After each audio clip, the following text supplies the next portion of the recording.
Hey everybody, I'm back. This is Mike. Sorry about the short stream earlier.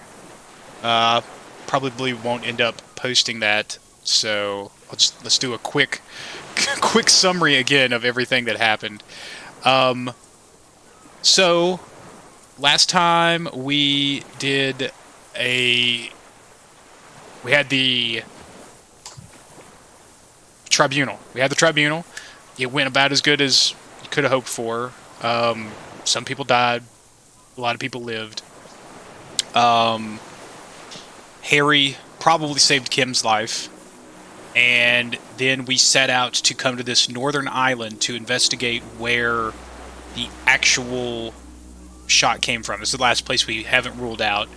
And then we're going to figure out where it came from and hopefully who the shooter was. So we came up here. There's a cool scene on a boat where Harry and Kim are rocking out to some sad FM as they cruise up to the island. The biggest remaining mystery outside of who actually the killer is the mystery with Suna and the 2mm hole in the world, where there's a logic check there that it currently has a -10 multiplier. I'm hoping that something we're going to do up here is going to relieve that -10 multiplier, because right now, I mean, I'd have to get my logic up to over 10 to really start affecting the chances, and even then, I mean, it's like a godly check, so it's going to be very difficult to bring the percentage up. So I didn't want to waste my skill points doing that. We came over here to the northern island. We slept in the bed, and I had a dream about Dolores Day. Turns out it wasn't Dolores Day. It was my ex-wife, just looking like Dolores Day. Her name is Dora. I got that from a tip from Neo Spartacus from the last stream. Thanks, Neo Spartacus. And I then went through that whole sequence. Essentially, I feel like Harry kind of just let it go. I don't know, in the future if Harry will continue to have the dream. It was revealed that that's the dream he's been having, like every week for at least 3 times a week, probably since she left. And that, I think it was implied that that's the dream that kind of drove him to madness, to drink away his problems and into a stupor, so that this is kind of where he is, mostly because he lost his ex-wife and the dream that haunts him. We woke up, we did some investigation in that little bunker room, and then that was kind of the beginning of this stream. And then I had to take a real quick break, and now I'm back. So we're outside of the bunker. We haven't powered up that generator yet. But I don't think anything major happened in between there, other than we discovered the person that lives here is reading a lot of communist literature. That was the check that we passed. So I think that's a quick summary of everything that happened. I do apologize for that quick, real short kind of in-between earlier, but hopefully now we'll be settled in here, and who knows, maybe we actually will finish it this time. I've kind of given up on that. I'm just assuming this game is going to go in perpetuity, because I feel like every time I feel like I'm at the end, something happens, which is fine. I'm enjoying my time with it, but I just no longer have a feel for gauging the actual end of the game. So we will continue on until we discover who the murderer is. All right, so there's a summary. Onward. The distant sound of cargo ships. Signal horns echo on the water. So yeah, so this is the bunker up here that we came out of. We were just in here earlier. So now we're here on the southern coast, and this will be a little familiar if you've watched the stream with the where the dream of my wife in it, because we kind of came all the way through here. The reed sways strangely. No, it's nothing. Ooh, is it the Insulindian phasmid? Does it live over here? Oh, that would be such a payoff. We can only hope. The ice cracks under your feet. Be careful not to fall through. I really do. I kind of want to reiterate here. I've said it a couple times. I really appreciate the art style in this game. It really works. And I think they did a really good job with it. They really kind of, like, everything feels right, and it feels like it works and it exists in this world. And I really... Bravo. pain in your pelvis makes you wince, then continue. Yes? I must have accidentally clicked Kim.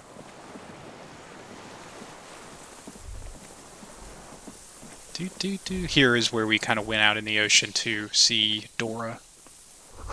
The winch is broken. Rust has eaten what remains of the chain. The depot that supplied this chain is long gone from the coast. So guessing there's nothing else to do right here. We're going to go ahead and head up that hill. It kind of seems like we need to power up that generator and power up the console and use that to open the blast door inside the bunker. But I figured, you know, it wouldn't be a video game if we didn't explore the area first. So we're going to do that.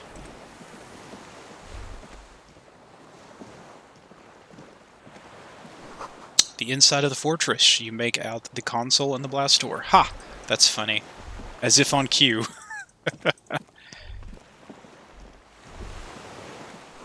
No way to jump down here without breaking a few bones. I've already probably broken bones and been shot, so let's just not break any more bones. See, we got a couple viewers in the stream there. Thanks for joining me. Hope you guys are having a good Friday, getting ready for the weekend. An old medicine cabinet, newly stocked with dramamine. A weathered artillery map showing coordinates in the Bay of Revachol. Ah, yeah, we'll take the fuel canister. I wonder if it actually has fuel in it, because I do have that one. We found that one fuel canister earlier that has fuel in it. There is still some fuel in this battered canister, a liter or two. The metal looks decades old. The logo of the automotive manufacturer Elysium is faded on the side.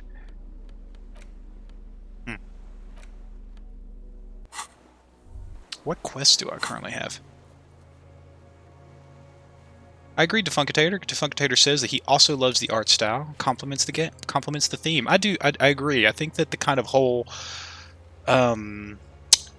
I don't want to say descent into madness, because I really feel like, at least for my Harry, it was an ascent from madness, but that whole kind of internal struggle with your mind, like the art style has a real like oil painting theme, where things kind of just blend together a little bit, like the colors kind of just blend together, and I really think it does a good job of complementing the actual theme of the game. Alright, so yes, we have opened the blast door, found all the armor pieces, which might not be able to actually do that, find the murder weapon, determine where the shot came from. So yeah, I mean, we don't have a lot going on. We're just going to keep going here. Mattress nest. There's rain-soaked mattress on a concrete slab, only half covered by a crumbling roof. At the head of it, double embrasures, firing slits like two eyes in the wall. This looks like a good place to aim from. The lieutenant looks around. He steps closer with his hand on his gun. Inspect the mattress. A single-person mattress, modern civilian use, brand named Marjorie. There's a fuel stain on the cover along with cigarette burns. Perception sight. And an empty can of beans on the ground next to it, filled to the brim with cigarette butts. Pick one out of the can. The silhouette of a tobacco picker adorns the paper filter. The brand is Tayo Mutiri. I saw the same brand of cigarettes extinguished in Land's End, Point West. Someone's been... Did I? I don't remember that, but I'm sure I did. Could be a coincidence, or the same person has visited Land's End and looks around here. I didn't see any signs of smoking inside, though. If people live there, they keep it tidy. This here may be a smoking spot. Inspect the wall. There's a firing slit in the wall in front of you, like a little window. Touch the concrete first. Quite old and grimy from years without cleaning by anything other than the rain. Look through the hole in the concrete. The springs screech under you as you lean on the mattress and crane your neck to look out. A small piece of Martinez coastline opens up in the square in front of you, like a tiny landscape painting. 1 kilometer across the water, the ruins look familiar. On the left, a towering skyscraper, its top floors shaved off by artillery fire. Capside apartments, Rue de Saint-Gilles, 33A and 33B. On the right, the red chimney and collapsed back of the 4-story tenement in front of the Whirling and Rags, Rue de Saint-Gilles 10, the doomed commercial area, and between the two, the box-shaped silhouette of the Whirling and Rags, its sloped roof. A tiny fleck of light catches your eye on the rooftop, sunlight reflecting off the upstairs window of Collegia's room. There it is. I can't be 100% certain, but...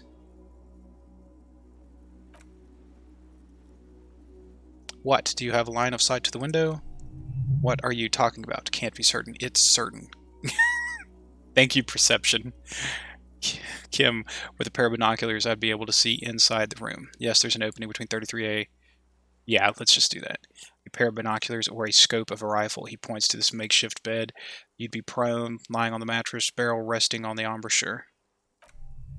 Check against the cheek against the cheek rest, hand on the hair trigger. Only on a calm day like this. Kim, I can make it. I can make the shot. Good. He pats you on the back, 3 small pats in a row. I think we have it, Detective. The origin of the shot. This is the sniper's nest. Visual calculus. Affirmative. Better late than never. Why didn't we come here before? Ooh yeah, master cop work. Better late than never. He nods. Nothing pointed here. Many leads pointed elsewhere. You're right. He looks north over the fortification, then at the mattress. Then again. His face winces. Could the shooter still be here? Where? He looks behind his back in Martinez on this island. Right here, points at the mattress. Is it going to come out that Harry did this? I mean, he doesn't have memory, but he didn't show up until after the shot was made. After the person died. Okay. On this island. He does not answer, just nods. With his back hunched, he looks around once more and says, "We should move now." Turn away. Krakow! And then Kim is dead. That would be bad. Okay, so that's kind of everything here on this side of the island. Oh, I got 2 skill points. Is my thought cabinet ever going to finish? Okay, 45 minutes. We're almost not an alcoholic anymore. I wonder if that would have come in handy if that had been finished. It's interesting because I feel like I waited 6 hours and that should have really put a dent in that thing. And I don't know that it did. I would have been really curious to see if that only progresses if you're not waiting. If you have to actually be talking to people, like reading books and stuff. Because I feel like it should have ticked over by now. Because then I went to sleep on top of that. Should have been done. Anyway, I wonder if that would have come in handy in my conversation with my ex-wife. But like, hey, I'm not an alcoholic anymore. But it is what it is. Let's put some gas in this bad boy. Lieutenant assists you, holding the canister up to the fuel tank. As you tilt, a dark brown viscous liquid pours out and the room fills with a chemical smell. There's a red starter switch on the side of the cylinder and a start rope on the other side. The lieutenant flicks the switch, pull the rope. The recoil starts. The recoil start wakes the old generator up. The machine sputters like an old warhorse before settling down to a rattle. That should do it. I wonder which fuel it used. Looks like it used the one I found. So here's the bed and everything. We're in the like 10 minutes of playtime that I missed in between the streams.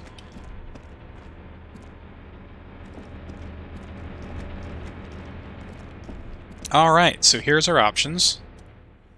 A dim golden glow animates the console, faint like a ghost light. Urgence or vet reads one dial key. Allumer reads the another. It's on, he smiles. Turn emergency open. Automatic boot. What does that mean? Could this open the blast door? I think yes. Let's see. He points to the emergency dial switch. That one, emergency open. Slide the radio dial. The dial slides under the dusty glass, dark and silent. Despite the power being on, you make out the defunct stations. Yeah. An ideal Lights up in your head. Maybe we could contact Suna, the programmer lady. She could open the door for us remotely. We just said this thing can't be remote controlled. The lieutenant inspects the indicator. This is an air-gapped system. Off air, I think they call it. That won't work. Yeah, we already knew that. Are you sure? No, I'm not, but it would not be very good military technology if programmer lady could control it remotely. Also, it's ancient, incompatible. Fine. Turn emergency open. The blast door opens with a series of clicks. A shaft of light appears, then widens as the light shines in. We got the door open, Kim. See? They should just call us the door openers. Because that's what we do. We open doors. Oh, that's a big door. Alright. What's up there? Point to the door. I don't know. A thin wisp of smoke rises from a charred black fire pit. The wind picks up, then dies down again. What if we get into another fight? Don't worry. He takes out his sidearm, checks the barrel, then holsters it again. I have a gun. I also have a gun. I know. It was not easy to acquire. Let's go. You weren't even there, Kim.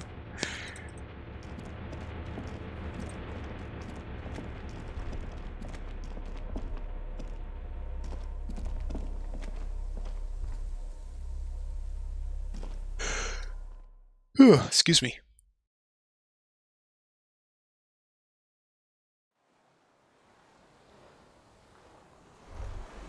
Alright, here we are on the other part of the island.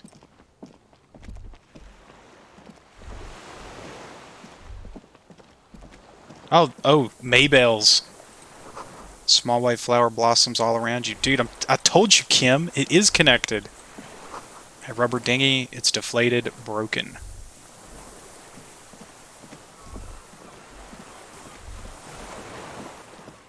Oh, that's him.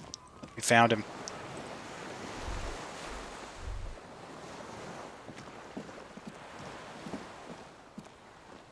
True video game fashion, where, we're just going to kind of look around.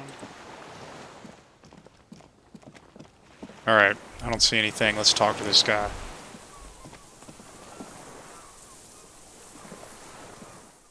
The deserter. The old man wearing tracksuit trousers leans on the frame stock of his rifle. He gathers a big ball of spit in his mouth, then spits it out into the extinguished fire before him. He raises his black eyes, hooded by creased eyelids, to meet yours. Unclouded by cataracts, his eyesight is sharp. Are you the fire guy? Did you close the blast door? Are you the fire guy? What now? He cups his ear. I can't hear you. Did you recently tell two kids to put out their fire? Two twins. I may have. All sorts of little rats have come sniffing around trying to give up the position.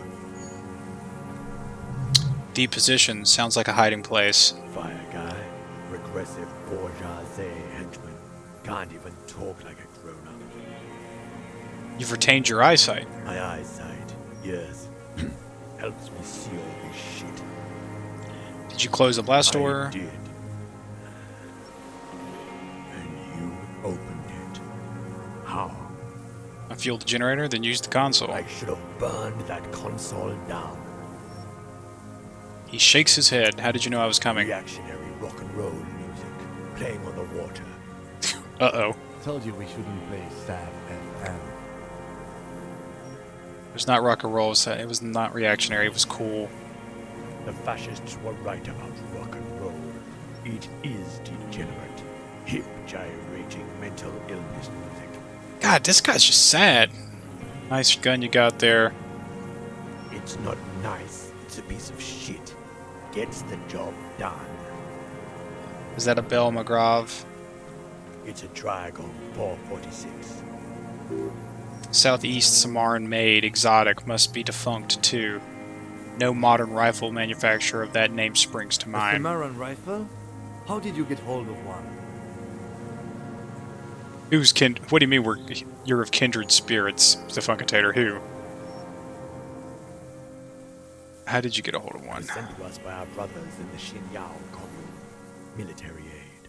That's the rifle. It has stayed true to him. He can still make it sing. The Xiao commune. Oh, you said he's sad. Haha, that's funny. Yeah, he is sad, and my Harry is also a kind of sad cop. You heard me. It's good now. Like chalk wiped from a board. His gaze turns inward. He's right. Almost no one remembers there was a third metastasis of the world revolution in the Saffrey Empire extinguishing in 06. It's not wiped from the board. I remember it. They wouldn't like hearing their name coming from your mouth. Dang. Damn dog. Grumpy. He is a grumpy Gus. Your weapon has stayed true too. Mine has stayed true too. Put your hand on the belt. Sir, I need you to put down your gun so we can talk further. We're the police. And with the police, you can keep the gun, but keep it down, not one move. Sir, I need you to put the gun down so we can talk further. We're the police. Lieutenant pulls his pistol from the holster. You're a glorified night watchman. This is a service rifle. I can only lay it down before an enemy commander of corresponding rank. There does not seem to be a magazine in the well. The rifle's side is clearly visible. My authority is only 2? I feel like I should have a better authority than that. Do I have something on that's sucking my authority away? I don't know. Do I not have... I thought I had boots on that are like +2 authority. Maybe there's +1. I thought those were +2. You don't even... The store doesn't... You're right. It's a good thing I got one in the chamber. Oh wait, yes. It's a red check. That doesn't seem good. Okay, but keep the gun down while we talk. I'm not gonna roll a red check right here. Not with a 28%.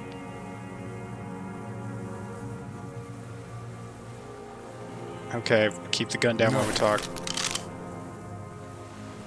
Put it down now, sir. Well, this is gonna end badly. Or you're going to blow my brains out before you question me. To hell with it. It's a walking stick anyway. It's out of bullets. Oh yeah, look at you, Kim. The old man lays the rifle down carelessly, then looks at it lying there. He stares, on his wrinkled mouth moving without a sound, a strange sadness like a song. What did you say? The future teaches you to be alone. The present. The present to be afraid and cold. The old man pulls back the hood of his plastic cape and looks up into the sky. It's blue-gray, the same color as the sea. Those words, the future teaches you. Real music, real prolecticult. He nods. That's La Revolutionnaire, not your rock and roll misanthropy. Chanson de Soldat of the Black and Whites. Marching song. I'm not a misanthrope. I'm a half-dead police officer who's just doing his job. I know La Revolutionnaire. It's the marching song of the world revolution. There you go. His eyes remain fixed on the sky as he sighs and adds, 1 of 3. In Grad they sang Brave Children, favorites of history, and in Hinxiao it was he struggles to remember, then gives up. Some Samaran shit, I guess. How does it go? The song? How did it go? He looks at his gun on the ground and shakes his head slowly. Something about rabbits. I don't know. I can't remember. It doesn't matter. It's gone now. He waves erratically with his hand, annoyed that he can't remember. A little tremor passes through them. Pick the gun up, lying in the sand. His gaze follows your motions. The rifle feels surprisingly light in your hand. Frame stocked and patched in places with tape and wire. Inspect it closer. The rifle is in shabby state. like a crutch that's seen too much travel. Hieroglyphs are embossed into the forearm, made of walnut. On the butt, you see Vespertine writing burnt into the wood. Triangong 446, made in Hinxiao. As he said, it's Trigon made in Hinxiao. No one said it has to be a Bel Margrave. The lieutenant does not take his eyes off the old man. We were just guessing. From ballistics, it could easily have been a Trigon 2. Doesn't matter if we made it, if it was made in Shaneth. All it has to do is use jacketed ammunition, and it does. This uses jacketed ammunition, 446. That's right type and the right caliber. The lieutenant nods, glancing at the gun. Stow the gun. The old man keeps following the motions with his gaze. His left arm twitches suddenly. Some kind of involuntary response. Something is slightly off with his motrix. This looked very much like the murder weapon. It can be used against him to get a confession in time. This looked very much like the murder weapon. It can be used against him to get a confession in time. Who are you? My name, he looks across the water, then back at you, is Iosef Lilianovich Dros, political commissar of the 114th Anti-Aircraft Division of the 4th Army of the Commune of Revachol. I am a deserter, a partisan, and a prisoner of war. This is my termless surrender. His eyes turn to the reeds again, dead and dull. So is this guy political commissar of the 114th Anti-Aircraft Division of the 4th Army of the Commune? I think this is one of the revolutionary people, I think. Commune of Revachol. The lieutenant forgets to close his mouth. Do you mean the ICM? You're a holdover from the Insulindian Citizens Militia, the Army of the Revolution. I was recruited in Jamrock in 07, trained in the École des Contrôles Aériens, and consigned to emergency defense duties in 08. I left my unit on the eve of the landing. When I returned here on May 14th, the Commune had fallen. Still armed and ideologically trained, I wrote a criticism of myself and resumed partisan duties. 51 minus 8 equals 43. You've been on this island for 43 years. No. He looks into the fire. A wisp of smoke rises from somewhere between the charred logs. I've been on other islands too. I was on a Resurrection until they turned it into a spa in 18. Then I was on E48, a nameless sound, until the sea washed over it. Then I came back here. That was, he thinks, 22 years ago. Kim is in your head. He says half the things you think. Does he? Oh, you're right, because I did. That's funny, yeah. Me and Kim, we are on the same wavelength. Kim gets me. Again, you've been hiding here for 43 years. 43 years and 10 months. That's the length of my entire life. I don't even know what that is. That's steadfast. It's not how a human being should live, but I had to. He grimaces, clearly in pain. I couldn't just forget what I saw. What have you been doing during all this time? Hiding, fishing, waiting? He looks across the water. Where the afternoon grows late, on Rue de Saint-Gilles, people walk home. Streetlights will soon be lit. Further inland, the streets are alive with workers, men, women, children, street hawks, and migrant laborers. The temperature is steady. Autocumulus clouds form above Precinct 41. The deserter, always waiting. The old man turns his eyes from the shore back to you. For what? For her to return. Her who? The girl-child revolution. I come from there. Point to the mainland. I can assure you that is not what people are planning. I've been there. The city is a tinderbox. It may still happen. I've seen it. Shakes your head. Capital is too powerful. The rich are very well organized. Women will always betray you. It is a tinderbox. Who knows what would happen? It won't. He blinks his black eyes. The material base for an uprising has eroded. The working class has betrayed mankind and themselves. The historic opportunity for a revolution has passed. It will not come back anymore. However hard I try whatever I do. You said you deserted your unit. I was just 16 years old, 15 when I volunteered. I had a lapse of faith. He clears his throat. And of courage, too. Lapse of faith? You could say I misunderstood the historic role of the proletariat and thought Mesovian socioeconomics were fallible. For a second, I doubted the irreducible laws of historic materialism. A second is all it took. For what? For a reaction to take hold. What reaction? It wasn't reaction, you were just afraid. What reaction? Pity Bouguereau's terror. It's in all men. It wasn't a reaction, you were just afraid. It's the same thing. You haven't seen it. Not really, not naked. It's impossible not to be afraid. And this was when. The lieutenant instinctively looks at his notebook, but does not take it out. May the 13th, 08, 44 years ago. He looks north. The horizon was black with coalition airships. The petroleum rose to the sky, and it looked like it formed. The clouds, storm clouds. When they started shelling, it was dark magic. Dark magic? The combined might of the international capital, all at once. All the greed and terror in the world tore into Revachol. It lifted streets from the ground and turned houses into ghosts. We were in the flak tower. He gestures towards it. Huddled on the floor, the artillery was 80 kilometers away in ozone, but I knew the commune would fall. We would all be turned into ash. So, I said I was going to the map room. He looks east. What then? I ran. I climbed the chain link across the water and hid inland, in the bunkers underground, like the weakest of the weak. A mouse, frightened of the ordnance all night and the sound of the rotors in the morning, whirring. Thum, thum, thum. He looks to the sky. What was that? Airships. I climbed out. He closes his eyes. Into hell. The landing was complete. The chain was submerged. I had to swim back. The fortress was half submerged too. Shattered. They'd all drowned in the lower levels or got torn to shreds above. The anti-aircraft gun had malfunctioned. So had I. I left them without ideological direction.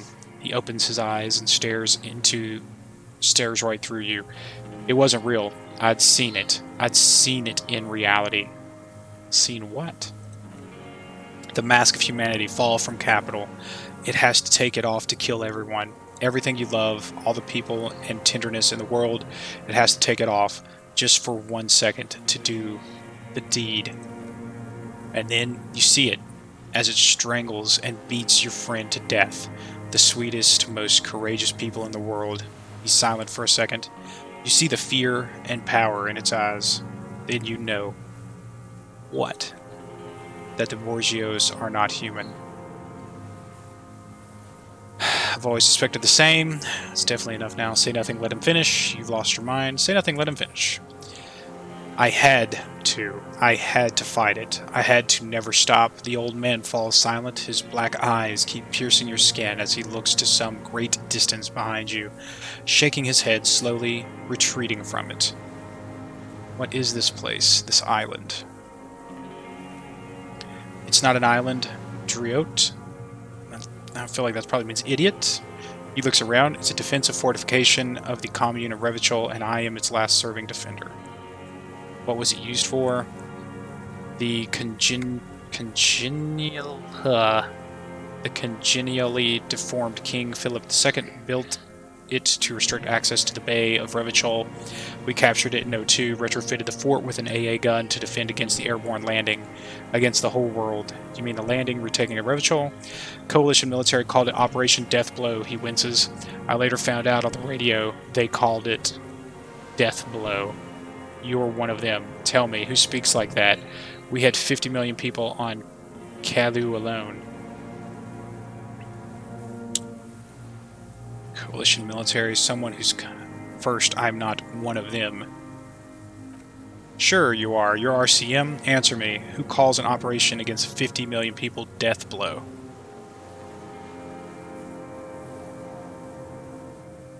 Coalition military. He shakes his head and says, Iblis. Iblis? The black-eyed angel, he nods. Shaitan Ashura, the Darkened One. Interesting. How have you survived all this time? How does anyone survive? He looks at his worn shoes. I steal. Now hold on there. That's a choice. You could have become self-employed to create the system. You're insane and grotesque. Everyone steals vegetables, supplies. It's the life of a dog. He coughs once more, puts his hand on his belly. How is your health, Mr. Droz? I've been throwing up blood since winter, red like beetroot, then passing it in stool too. He does seem frail, gaunt for his age, more like 75 than 65. Trouble putting on weight could mean cancer. The RCM can provide medical services. You need to be looked over. I need to die. A droll smile stretches across his mouth. You don't have medical facilities. You have guns. That's all they give you. Toy guns. We have Dramamine and other opioid-based painkillers. You must be in pain. It's a serious situation. You need to be looked over, and we can do it. How have you coped mentally? This is a serious situation. There's nothing to look over. The triage is in, and it's black. Administer morphine. Moribund.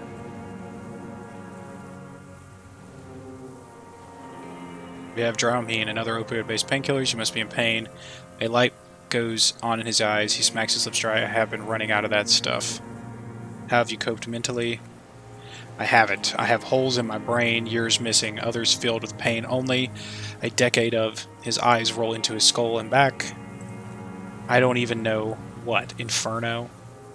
I also live in hell. I also have holes in my brain. Point to your head. You notice the lieutenant's about to say something. Yes, let him say something. I would imagine it gets tremendously difficult mentally to live in isolation. Traitors. It's better alone. He nods towards Martinez. I watch the people of the city turn the lights back on more and more each year. Ruins glimmering in the dark, like a merry-go-round. It's disgusting. He looks down his shoes, his face parched from the sun and the wind. There's a wince of pain in there somewhere. How have you concealed yourself all these years? It was hard in the tens. He shakes his head. I didn't have partisan training. They were searching for stragglers, those bloodhounds. He closed his eyes. Floodlights on the water at night. There were posters, campaigns. We communards still hoped, and they needed to snuff that hope out. The East capitulated. Martinez and Coal City were turned to dust.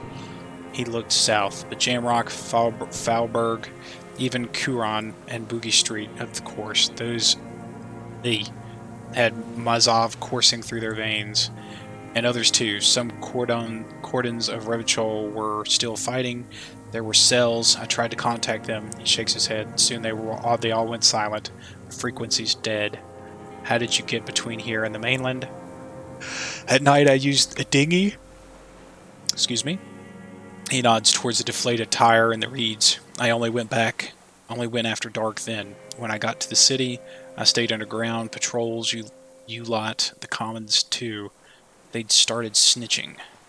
In the city, you move underground? From bunker to bunker. He nods. Not anymore. No one cares now. I don't even have to hide. They think I'm another antisocial vagrant. I could walk straight into the town if I wanted to. He falls silent, his gaze fixed on the shacks huddled together across the water. Why don't you just walk there? The weapons cache. Have you been there? It's a small bunker under Feld. One more question. Why don't you just walk there? I don't want to. They're all traitors. Pigs, rabbits, and dogs. Men without ideals are only animals. The weapons cache under St. Gilsane 22B. Point to it. In the basement. Have you been there? He looks at you, then pulls the raincoat tighter around his neck. So you finally found it. There must have been a small squadron's worth of arms in there. Belle McGraw, right? They were damaged beyond use. I know. So you've been there. Sleeping, he coughs. Some nights, ammo scrounging on others. The McGraws were shit even before they corroded. Some had bullets in the chamber, however. You feel the dots connecting. Little dots on the map he's walked across. There's a small bunker under the failed building. Have you stayed there? Propaganda bunker? He coughs. I used to, but not anymore. Propaganda bunker? They stored leaflets there, broadcasting equipment too. Made broadcasts, I think, propaganda officers. I buried them with their leaflets. They killed themselves, 2 young boys. Killed themselves? A lot of our boys did. I spent some winters there, never liked it. Kept thinking of them. He stares at the ruins of the failed building. No need to go underground anymore. It's better in the ruins on the ground. One more question. Do you smoke Teo Materi cigarettes? I do. Ever smoked them on the mainland? Point to Land's End. They're good, he nods. Plenty of tar. I like that boy on the back too. Reminds me of last century. Tell me another thing. The old man looks across the water at the city, the ruins, the motorway rising above it. You said this is your termless surrender. You're with the RCM. He waves in your general direction, the coalition-appointed mob that enforces bourgeois morals in Revachol. We're not coalition-appointed, we just try to help people. That's right, we're the good guys. We enforce the law, we keep these animals from killing each other. I know what it looks like, but I have secret plans to turn the RCM into a Mazovian revolutionary unit. We're not coalition-appointed, we just try to help people. He stares at you coldly. You're the RCM. You represent the Moralist International, the enemies of humanity who took this city. I represent their adversary, La Partie Communiste d'Encelinde. Take me to them as a prisoner of war. I have relinquished my weapon. I can no longer serve. No superiors can relieve me of my duty. You bulldoze them all to a mass grave for trying to free humanity. His hand shakes, and he breaks into a coughing fit. A spray of blood from his mouth on the back of charcoal in the fire pit. A spray of blood from his mouth on the black coal of charcoal. Yeah, okay. Rene, the royalist on the coast, said the communards signed the Revacholian instrument of surrender. Liberal reactionaries signed the instrument. Traitors who should have been burned alive. He draws his breath. I answer to the Communist Party. Is that part of why you've been here all this time? Because the party didn't surrender? He just wipes the blood from his chin. Honorable. Insane. Understood. Understood. I don't think you did. He stares at the fire pit. You live in a delusion. Radio shows, speed racing, and sporting goods. It's not real. So you're a communist soldier from the communist army. No, I am not a soldier. I am an ideological officer. I belong to the party, not the army. But you said you were trained to assign to the Defense Corps. Trained, he nods, in historical materialism. Then assigned as a political commissar by the party. These things used to mean something. Wait, what does a political commissar do? The old man does not answer. He tilts his silver head and looks at the reeds. You see a small tremor pass through his legs. The lieutenant speaks softly. His job was to assure the army answers to the civilian control and follows the of the commune. Scientific communism. The tracksuit-clad old man is suddenly reanimated. A commissaire politique is a knight philosopher of the revolution, a future human. Awakened from shut down by the promise of ideology. That means you are a trained communist, right? He nods slowly, then another tremor. I'm a moralist. I'm a revolutionary too. Today, the real revolutionizing is done by entrepreneurs. I'm not really into politics myself. I'm a moralist. No, you're not. You're part of the meat shield, he squints, the human shield that surrounds the fascists. While they kill and rape, that's what you are. Detective, the lieutenant gives you a stern look. We have not come here to discuss ideology. He then turns to the old man. We have some questions to ask regarding the murder investigation. The old man spits into the fire pit. He does not say anything more. A jitter passes his lower body. The expression on his face is unreadable. There's some sort of interference there, neurological. Alright.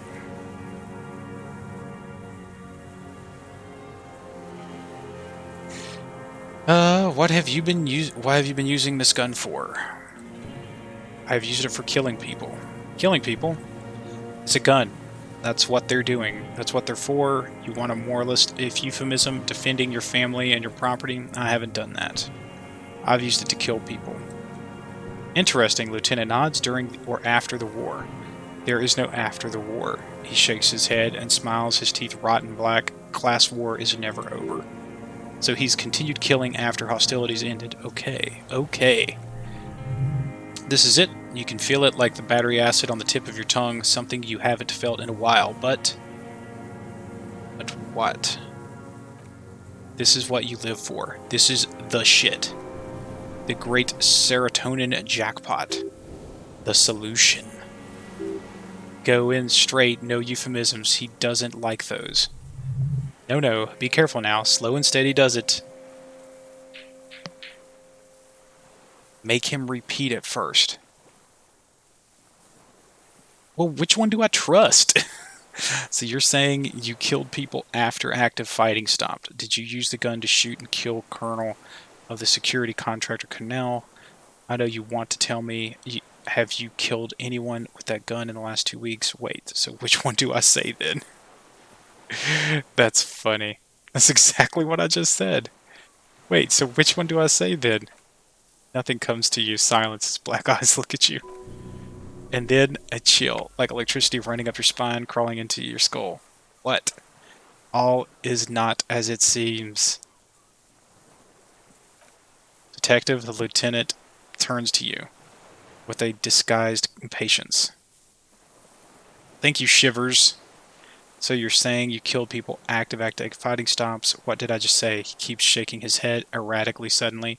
He brushes something out of his eye. What did I just tell you? Don't drop the ball now. Did you use that gun to shoot? I know you want to tell me. Have you killed... Did you use that gun to shoot and kill a colonel of the security contractor Cornell? The who now? He leans in and cups his ear.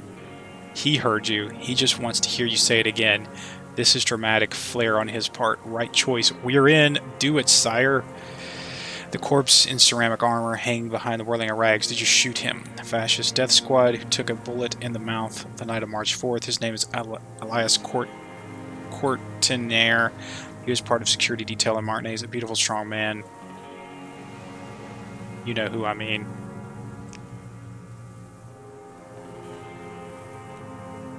The whom? The worm there? He spits southward, then points at your armor.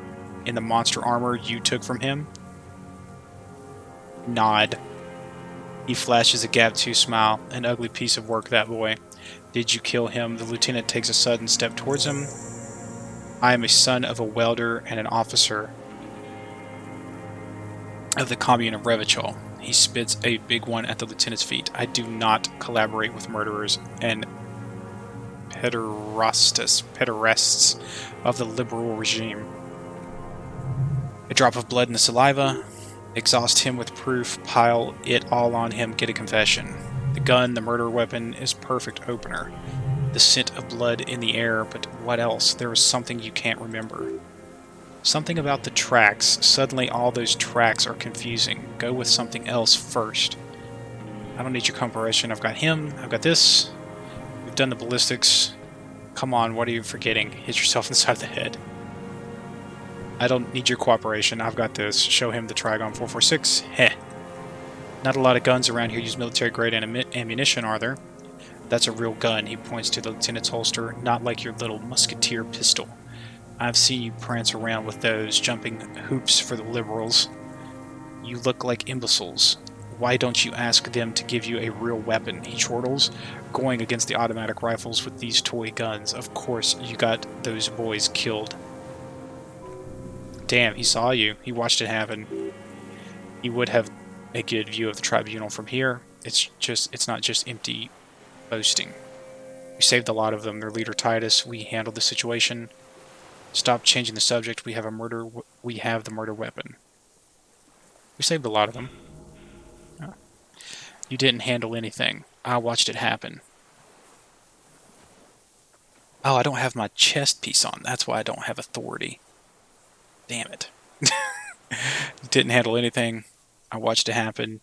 You let those murderers rip right into them. Got most of them killed, even the fat one. None of those people mean anything to you. The vultures feed on the city, and you prepare the meal for them.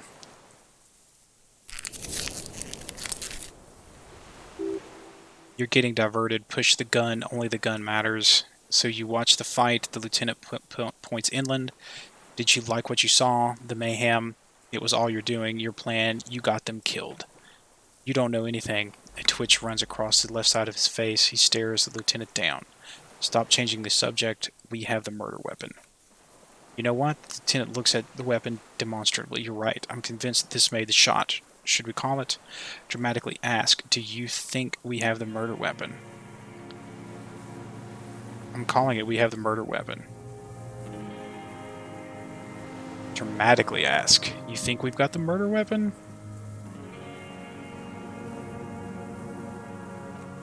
.446 jacket ammunition, modified for range, he lists. We have it. This is it. I'm calling it. We have the murder weapon. Boom. Good. The lieutenant takes out his notebook and draws a single line. This feels good, doesn't it? Tying things up like this. When you have the murder weapon, you have the killer. Murderer, the old man does not say more. He just glances into the reeds and then twitches once more. We've done the ballistics. Point to the tower. The shot came from this island. I saw you poking around there looking for evidence. You are damn diligent when it comes to dead face fascists. A jitter passes him. Did you like the view? You had direct visibility. There are embrushers in the concrete specifically meant for a top faller to use, and you had a long-range rifle in your possession. The lieutenant softens his voice. You've been here a long time, Mr. Droz. Too long. You clearly need medical aid. I'm ready to die. The man interrupts him, then coughs. I've done my part. He's practically admitting it to it. Dead fascist for fascist. Done his part. Just one thing remains unclear. The rifle does not seem to have a scope. One thing. Where's the scope? How did you make the shot without the scope? We have everything else. It's the best uninterrupted line of sight. The view was perfect with a pair of binoculars I could have seen in the room. One thing. Where's the scope? How did you make a shot without the scope? Oh, cool. That was a challenging success. Forget about your stupid scope. I don't know where it is. Find it yourself. It's your problem now. He lost it. He just doesn't know where it is. Forget it. Push on. You said fascists. You're admitting you killed him. You're sad for your Fosca brother, aren't you? One twig got broken. Now the others are sad. He waves his hand. There's a twitch. Then one more. One in his right eye. Come on, what am I forgetting? Okay, let's get back. Let's back off. Tell me this. Wait. Does that take me, like, does that continue this? Alright, I'll just hit myself. Wait, here it comes. The Maybell. Of course the Maybells! Oh, yes. There were Maybells in the grass when you got here. It's a revolutionary symbol from the war. Now, nowhere else, nowhere in all of Martinez have you seen them this spring. Why'd I hit myself again? Wait, don't forget the footprints. The diagonal footprints in the dust in the secret passage. The diagonal footprints in the dust in the secret space behind Kalicia's bedroom. Now they're going to come up. Diagonal footprints. I don't remember that part. I remember the footprints. I don't know about them being diagonal. Of course. Thank you, Ed. Thank you. You got it. Remember, the boot prints are like no modern soul.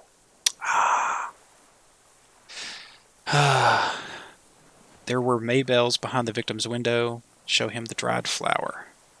Damn Maybells. He looks at the blossoming field behind you. The whole island is turning white with them. So many this year, too. The spring is coming. No, it's already here. Wash the filth away. I haven't seen these flowers anywhere else in Martinez, only here. They blossom on this islet before. They blossom on the they blossom on this islet. Islet? I don't know. We fertilize them with our blood. He looks to the water. Resurrection was snow white in May before they ruined it. South, the Bay of Martinez is dotted with little freckles of islets turning green with white flowers in the white snow. The coast, too, before they piled their containers on top of it, filled with broken, useless trash for fat-fingered bourgeois children to play with. You must get around a lot to stay undetected all these years. The lieutenant's voice is soft, friendly. Do you know any secret paths, pinball workshops? I may. A curious tremor passes his face. A young woman called Kalij. Ring any bells? These dried flowers were behind her window. Kalij. He knows her, but he hadn't heard the name. Yes, Kalij, you hadn't heard her name, had you? You know her, right? She has an intimate relationship with the victim, the mercenary. My ears don't reach the city. You know her, right? With the victim, he turns his sight from the whitening field of flowers and falls silent. Then the muscles in his jaw twitch, a spasm. There's a small tremble, looks like a smile, a crooked smile, yet isn't quite voluntary. He's about to burst. Don't leave any loose ends. Get him on everything. I wonder what brand of boots you're wearing. Everything is brands with you individualists. Who cares what brand my shoes are? Sansa, he looks at his running shoes covered in mud. Some shit. Show me the soles, please, Mr. Droz. Imbecile. The old man stretches out his leg. A black and white spiral pattern covers the sole of his worn-out old running shoes on his feet. The maker is Sansaric. The model is Corbiel, and the size is 43. These are not the unusual horizontal patterned soles you saw in the dust on the floor of the hidden room. They do, however, seem to be about the same size. The size fits, but not the sole. The lieutenant comes to the same conclusion. Maybe it's simpler than that. Who cares about the shoes when we got you without the prints, too? Maybe it's simpler than that. Sire, he doesn't have to be wearing them right now. People change shoes. It doesn't mean you weren't there, near the room the victim died in, sneaking around. Racking those brains, are you? He squints at you, black pearls gleaming with hatred, desperate to report something back to your masters. They must have really loved that dead guy. I just get the feeling that this guy didn't really do it. I don't know why. It's just, I don't know. Lieutenant gives you a quick sideways glance and nods to acknowledge. The prints were his. You can see it in those eyes. He can't keep from flickering, looking for something. The old man stares at his own prints in the ash around the fire. Silently, suddenly, some strange process within him, a gush of wind, seagulls in the distance. He suddenly jerks to life. You know who he was, a coalition-trained murderer, armored and armed. He wasn't human, the blunt end of a hammer dripping with blood. He was a rapist. I'm not saying he didn't deserve it. He was a killer, but he was still under the protection of the law. He was a soldier too. He was a man. He was a soldier too. He was a man. Coalition-trained murderer. He was a killer, but he was under the protection of the law. Beating us to the ground, moaning with joy, he breathes in with strange animation. You hounds get so thorough when a company-trained killer dies. I haven't seen you on this coast for 40 years, you know.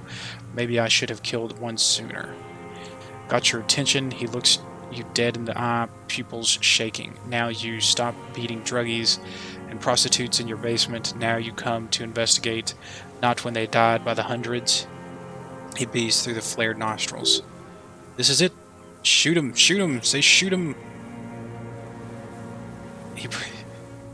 Shot him, say shot him, not killed him. So you shot him. Oh, this inhumanity. He closes his black eyes, one paramilitary less in Revachol. You can almost see him squeeze a tear out of his eyes. Squeeze a tear out of his eye.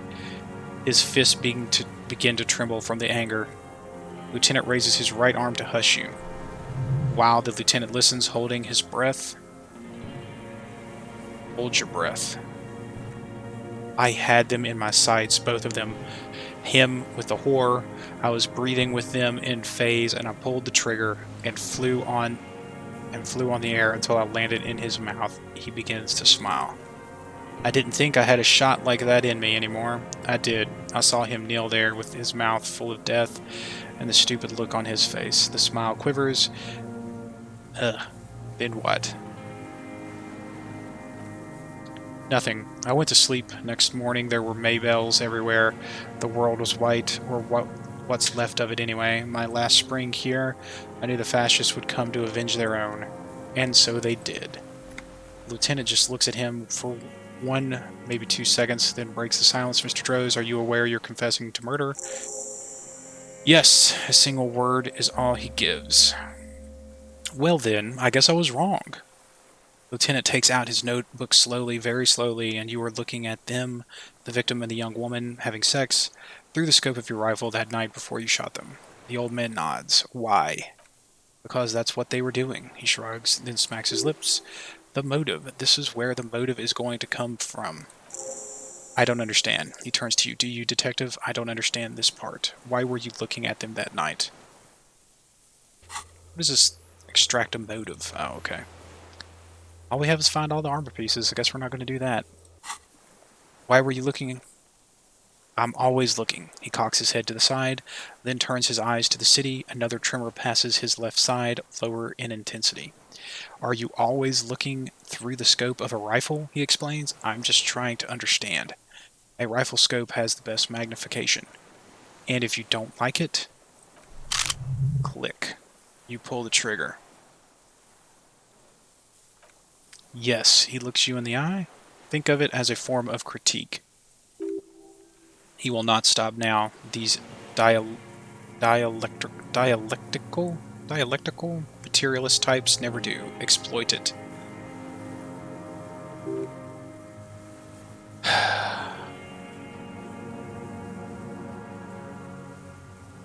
What specifically did you not like about that night of the murder?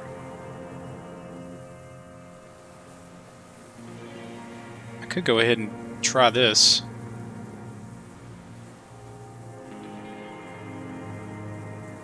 But disturbed motor, possible neurological damage.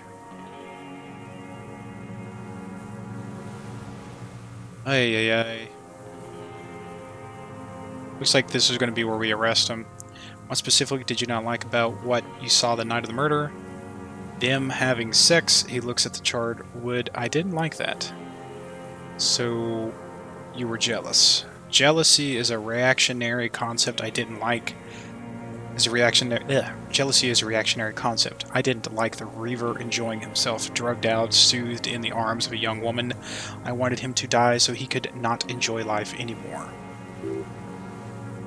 Conceptualization. For him to stop reacting to stimuli, to be broken off from the world, cordoned into darkness. And I wanted her to see his head explode. He nods. That too. She should know better than to hold a child murderer between her thighs. I knew he'd be there for her for one more second. That's all it takes for the bullet to reach his head. He squints. Now that I think of it, I wasn't aiming for his mouth. I wanted his brains to spill out on her. You can't have everything. How long had you been watching? Did you have feelings for that woman? How long had you been watching? Since she came to Martinez, I saw her sneaking in the reeds early in the morning. Behind a failed building, it was dark. Still winter, she didn't have her skimpy outfit on then, just a spot on the night moving. Past the failed building on the coast, what was she doing there? Hiding something in the water. She had a cigarette after she'd done it. It was up in the ruins there. She couldn't see me, but I could see her smoking. She was nervous, but not scared. What do you think she hid there? Her passport and tickets to Villers, he coughed, and from there to Cashburn, in the free states of Simonine, hidden away at the edge of Earth near the Pale. This is the hidden buoy she told us about. You looked into it. He nods after she was gone. Did you keep what was in it? When we found this submersible, it was empty. No, why would I do that? I didn't need tickets to Villers. I put them back. If I wanted to extort someone, I'd do better. This implies that he thought about extorting her. Also, a little inconsistency here. He was surprised to hear her name Khalij before. would he not have seen it on the documents? Are you sure we checked the submersible? There was nothing there. He looks to the reeds, confused. Why would I need that trash? I'm not going to Vier's. There it is again, the strange neurological state he's sometimes in. You saw her name on the passport, but before when I said her name, Khalij, you didn't seem to recognize it. I didn't say Khalij in there. He shakes his head. It didn't say Khalij in there. He shakes his head. What did it say her name was in the passport? It was something, he stutters, I don't remember. It was dark that morning. I only remember her face on the photo. Moving on. Did you continue watching her after this? I did. He almost smiles. She had a face like an archipelago with those birthmarks and a body hard and lean and bruised all over, black and yellow. I could see she's taken a beating. I could see who she was too. He nods, a spook. On the run. Revachol's the cloaca of capital now. All the bagmen and arms dealers end up here to do drugs and have sex like animals. You could tell she was a spook from the documents. She had different color hair on the photo and glasses forged. Some sordid Bougereau's affair. I've heard of this kind of thing on the radio. He's setting it up for you. The bruises, you can't make that out in a scope. Bruises, oh. And you could see her bruises through the scope of a rifle. You can't see bruises through the scope, it's just a blur. He shakes his silver gray head. Footprints in the dust. Could have changed shoes. Found the peephole. How does he know those minute details about her body? Boom. Critical success. It quickly comes to you, the bruises on her body, any chance you've seen them through a hole in the wall. Oh yes, he smacks his lips, cutting those drugs of hers into little lines with a knife. Did you make that hole? With a clip point knife. Good for listening too, for hearing the moaning and the snorts. Ever see her through a window on the roof? Like that too, yes, he nods, bending like a bow against the glass. This guy, wow, found it odd that this is the guy that did it. You've been through the secret route behind the whirling and rags. Those were your footprints there. You just changed your shoes. I've been through all of Martinez, every nook and cranny.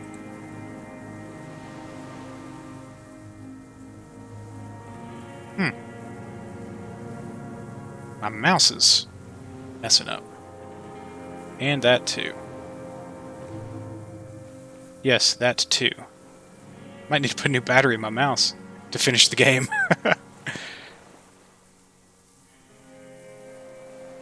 Yes, that too. He shakes his head almost in awe. The things they did in that little room, what she'd do to feel good, he explains. Funny the way light works. You turn it on inside and it gets so dark out you can't see a man looking in. I learned that in the 20s when they were still hunting me, I've seen people do some shit, but he keeps shaking his head. Those two took the cake. You hear familiar scribble of the lieutenant's pen, a quick glance to you. Then at the man, how did you get in there? The hidden pinball workshop. I can just walk in there now, after a good wash. I told you they think I'm an antisocial. Closing hour is a good time. The kitchen's empty. You had to open the steel door in the kitchen. How? I got that open a long time ago. Some Bougereau game merchant lived there. I didn't know 15 years ago. He left spare keys all over and I took one. Then I saw her turn the light on one night in my scope, points towards whirling and rags, and found use for it. A spare key like the one hanging behind the union box window. Did you have feelings for the woman? He sighs, there's nothing to hold on to, only this. It's not enough. The coals of his eyes glistened suddenly, like stones dripping with water. Is he crying? Man needs to feel something else in this fight. It helps you if you have your eye on something there. He looks at the city. It's a weakness, I know. Have there been others? Was that why you left the dried flowers behind the window? One more thing. Have there been others? Yes, over the years, it's not proletarian to feel something. Was that why you left the flowers? No, he stares. He starts to shake his head. Again, a sunflower on a withered stalk. Why then? I don't really know. I was there one night, and she was crying like a child in the corner of her room on the floor, like she does sometimes. When was this? The day after I killed him. And you brought her Maybells. Yes. He looks at the charred logs. I don't know why I do things I do anymore. You wanted to console her. Maybe. He lowers his head and adjusts this and just stares at the logs. I told you, I have holes in my brain now. I wouldn't just sit there waiting. I wouldn't just sit here waiting for you. If you came 10 years ago, I would have killed you. He wipes his eyes. In the silence, the lieutenant draws lines in his notes, then nods at you once more. So in conclusion, it wasn't about him, it was about her. Her, he repeats, staring at the ashes, then the reeds. There's a twitch in the corner of his eye. And the lieutenant nods at you in acknowledgement. Getting a lot of skill points. The old man looks at you, suddenly remembering something. Where is she, that Khaleej? I haven't seen her for days. We arrested her. Locked up with your masters like I'll be. Maybe we'll meet. He looks to the city. She kept staring into the scope. You know, in the end, like she knew. Staring at the island, the fort, like she knew. I was here, he adds to no one in particular. It doesn't matter. Across the harbor on the south bank of the river Esperance, the air stands still outside Precinct 57, a two-story box of duraluminum near the gates to Terminal H. Look east.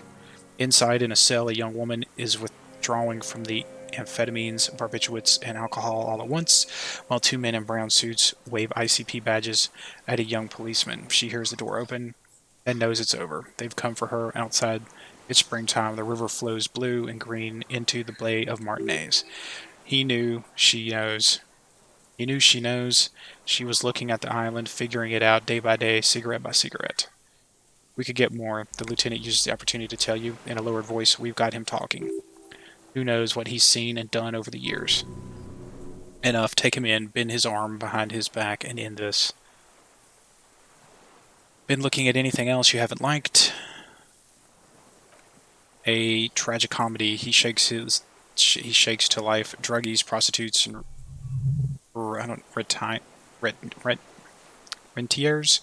A strange little engine seems to fire up again. It straightens his back. The familiar put of hatred. More specifically, the whole city is a charnel house stripped clean and draped in neon. But Martinez, he shakes his head in grave disgust. Martinez is the worst. How come? Because of the racists. Everyone is a racist in Martinez. It's their favorite thing to do in the whole world.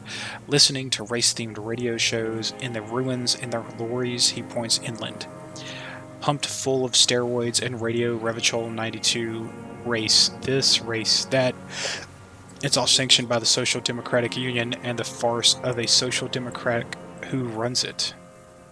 Mr. Clare. Yes, the fly larva in his container. He lets some nihilistic advertising yuppies erect a statue of Philip III, a syphilitic murderer, on the town square to spit on the working class. Let him finish, do not interrupt. Not since the serfs of ancient Pericarnassus has history produced a more inert social class than the Martinez proletariat. The rest of Revachol at least pretends to rebuild. Those people still live in ruins. In tents like animals, he points to the church like those boom morons on the ice. A pity they didn't drown in that tent of theirs. He keeps shaking his head with sorrow for the sight he missed. Nod. The worst of them is the blood-drenched Sucreant on her yacht, licking her lips. The old whore's gone now. Her gun-toting porcelain men are dead. So actually, no. The worst is that old cock parading around in his uniform, throwing balls all day. It's not enough that the racists and liberals are dancing on our graves. The old loyalist ghouls still parade the ruins too. Every morning he's there while the parasites he fought to protect are off in Ozone or Cryonaut Moraine or some other island they've built their palaces on, feeding on drugs and having sex with their own children. I don't think that was ever said. Say nothing. That's all the rich really want, sex with their... Really? I don't know. Throughout history, even the royal bloodline of suzerain, it's all just an excuse for them to have sordid affairs. At least the old Frizzell is now dead. I don't even remember who Frizzell was. Now I have some questions about this. Just nod. We did good when we pushed him under that horse car. If only in the 30s, those disco whores. What follows is an ominous mumbling. You cannot make out a single word. The disco whores are too much. Hatred shuts down his brain, a language center having only nonsensical sputter. There was something about a statue and nihilistic advertising agency people might be worth investigating. There's something about statue and the roundabout and syphilis. Syphilis is a disease Philip III contracted in a whorehouse. He fires quickly. The statue is an abomination. Abomination? The bacteria entered his brain and made him squander trillions of sparkling wine, cocainium, and on sparkling wine, cocaine, and monuments of himself. His son Philip IV, the insane, contracted syphilis in the womb. He breathes with a wheeze of hatred. That is technically possible, although Philip III was not actually syphilitic. He was just mad. Hey, Respawn, how are you doing? I'm doing well. Just back here playing some disco. Cool, good to see you again. And he still went on to govern Revachol for 25 years. We lost 2 million lives, toppling that mode of government and those grotesque statues too, hundreds of them. But it's still there. What a keen remark, he sputters. Yes, it is, isn't it? It's still there. Do you know why?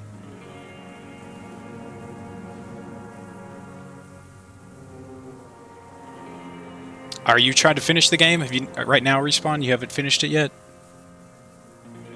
You're currently playing it?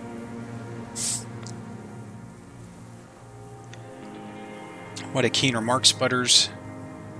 He sputters, yes, it is. Isn't it? It's still there. Do you know why? Because you forgot to take it down? Because the king is holy and his statues are indestructible? Say, because the king is holy... Oh, but mean it ironically, because cynical advertising yuppies erected a deconstructed version of it.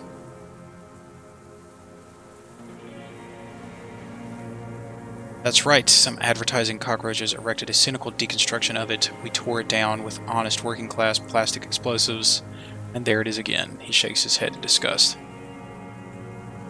Oh wow, you just finished it too. Cool. That's cool, man. Did you like it? Did everything resolve well for you? I think I'm at the end. This seems like this is the end. But who knows? I've said that like 6 times now. That's right, some advertising... Yeah, we read that. Art is bourgeois establishment. It's an affront to humanity. Every gallery should be bulldozed, and the artists should all be given 30 years of hard labor. Ugh. Wait, the bullet hole in Philip's heart. The statue had been shot. That was him. It had to be. He's already proven capable of taking far more complicated shots. It was you who shot the statue. There was a bullet hole in his heart. I did, he nods, a needless sentimental gesture. I should have spared the bullet for a deformed monster of liberal capitalism. Shameful, really. Yes, shameful. The lieutenant takes a quick note. So many others to punish over the years. Isn't that right, detective? He turns to you. That's it for the statue. That fat union man, let them put it there, corrupt as he is. Probably got a fat check for it too, shared with the law. He keeps having opinions about the union's leadership. Oh, I really like it too, Respawn. When I first started playing it, it kind of threw me for a loop. I wasn't prepared for it. I think I played it for almost 10 hours before I went to investigate the body. And I think if I had kind of just followed the main story, it would have been a lot better. But I did like all the side activities first, and then went and did the main story, and it really, I think it is better. It better presents itself, and it helps you along if you go do that first. I wish I kind of had done it in that order, but once it really got going, I really have enjoyed it. Alright, disco whores. Whores is all he says, even that word has to be pushed through his teeth. Okay, good enough. You mentioned the Union is socialist democratic. Social democratic, and Mr. Clare is a farce of social democrat. Another hideous disappointment. He pokes at the Ash. Unions are the real enemy, the true enemy of the proletariat, placating the masses. Disappointment so personal, he displays a familiarity with the Union's top brass. Who's disappointment? Who's a disappointment? Everard Clare?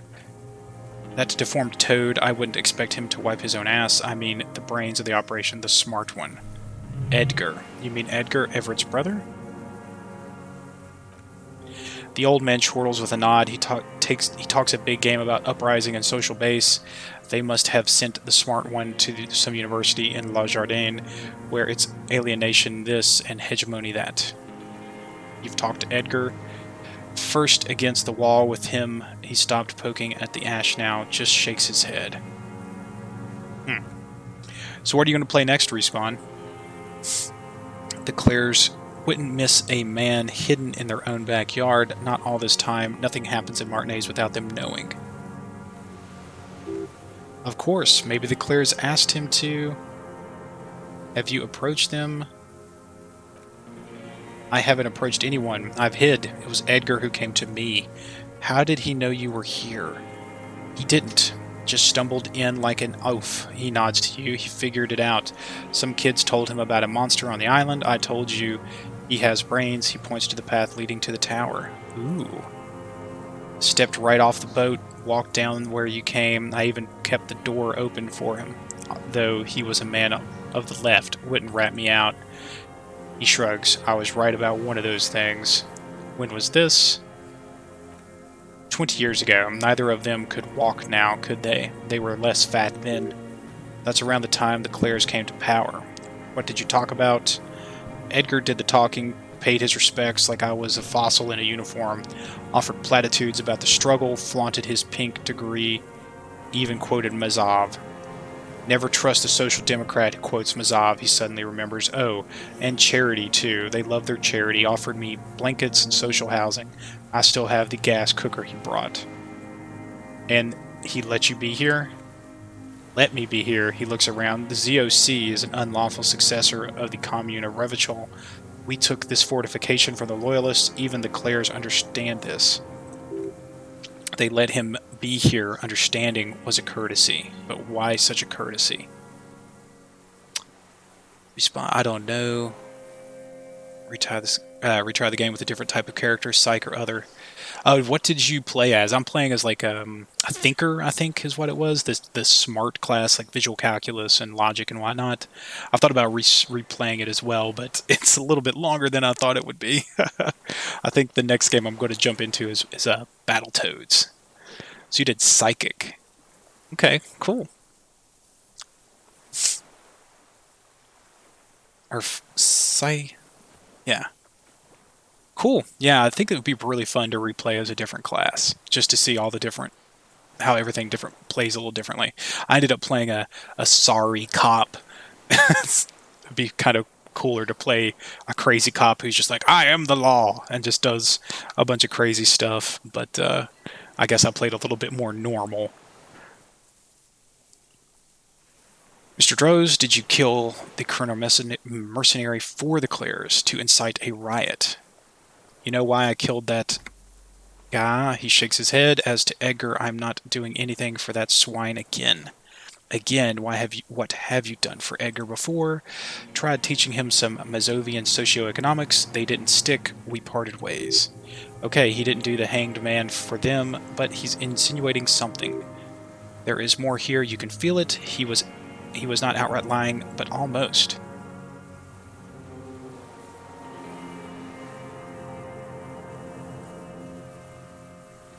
He shot the statue. He talked to Everett about previous. He talked to Everett about about previous forewoman. Maybe a different end of the game with a different type of character. Who said? Yeah, I don't know. But a lot of my friends have played this game, and they were the ones that recommended it to me. So I'm really curious. They didn't really give me any information going in, and we haven't really talked about it. So I'm excited to finish it up and talk to them about their experience in the game too. Okay. Ah, the cock parading in his colorful. You mean Renee? I feel like I can do this check now. Let's go ahead and do it. Alright. The connection comes to you like a splash of cold water, dark cold water. 20 years ago when you met Edgar, the Clares didn't run the Union yet, did they? Heh, I sputter from the old man. He acknowledges it. Here we go. A twist behind the dark bend. Who did? That Bourgeois cow, Tiffany Holly was her name. He narrows his eyes, licked the rich man's hand every time he came to town. Never seen a labor leader so hot on mutual cooperation and money. She liked that too. That Holly was a real bridge builder and deal maker. His eyes glistened suddenly with hatred. She was also a woman, wasn't she? Like that Kalige. She was, and she was real soft on those money men. Had a Barbara Moskova bag over her shoulder that she liked to bring to work. And then she just disappeared. Called in, they say, on the eve of battle. Ran away. Vanished like He squints and smiles at the black logs. No, that's not quite it, is it? Did she? The lieutenant's voice is calm. They say her daughter called in, not her personally.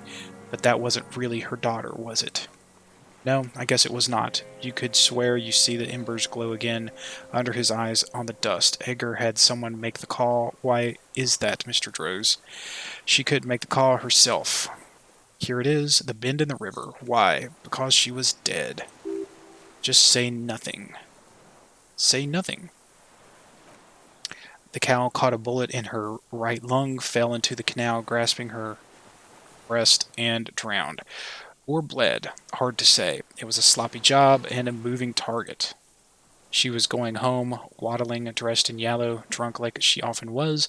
The ruins were black around her. She had a yellow leather bag under her arm. She tried to cross the canal.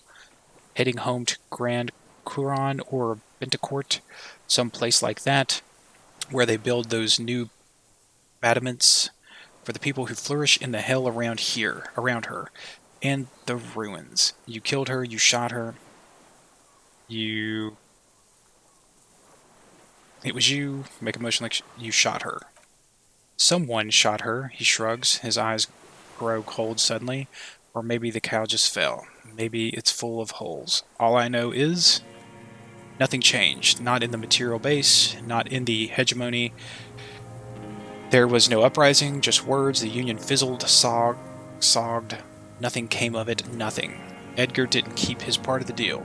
Heh, a sputter again, nothing more. If you were to testify to this, give the RCM something on Edgar, you could walk, the lieutenant says in a voice even calmer, as if it were nothing at all. We would strike everything you've done and process you as a POW. You were in a war, you were on assignment. We could even extradite you to the Samarran People's Republic. A degenerate worker state. Goat shit. No thank you. I'm Revacholian. He spits, my days are short. I will rot away here in a Morlantern cell. I will not testify to anything. He coughs. But you did do it. Okay then, that's that. Point to your head, but I know. But you did do it.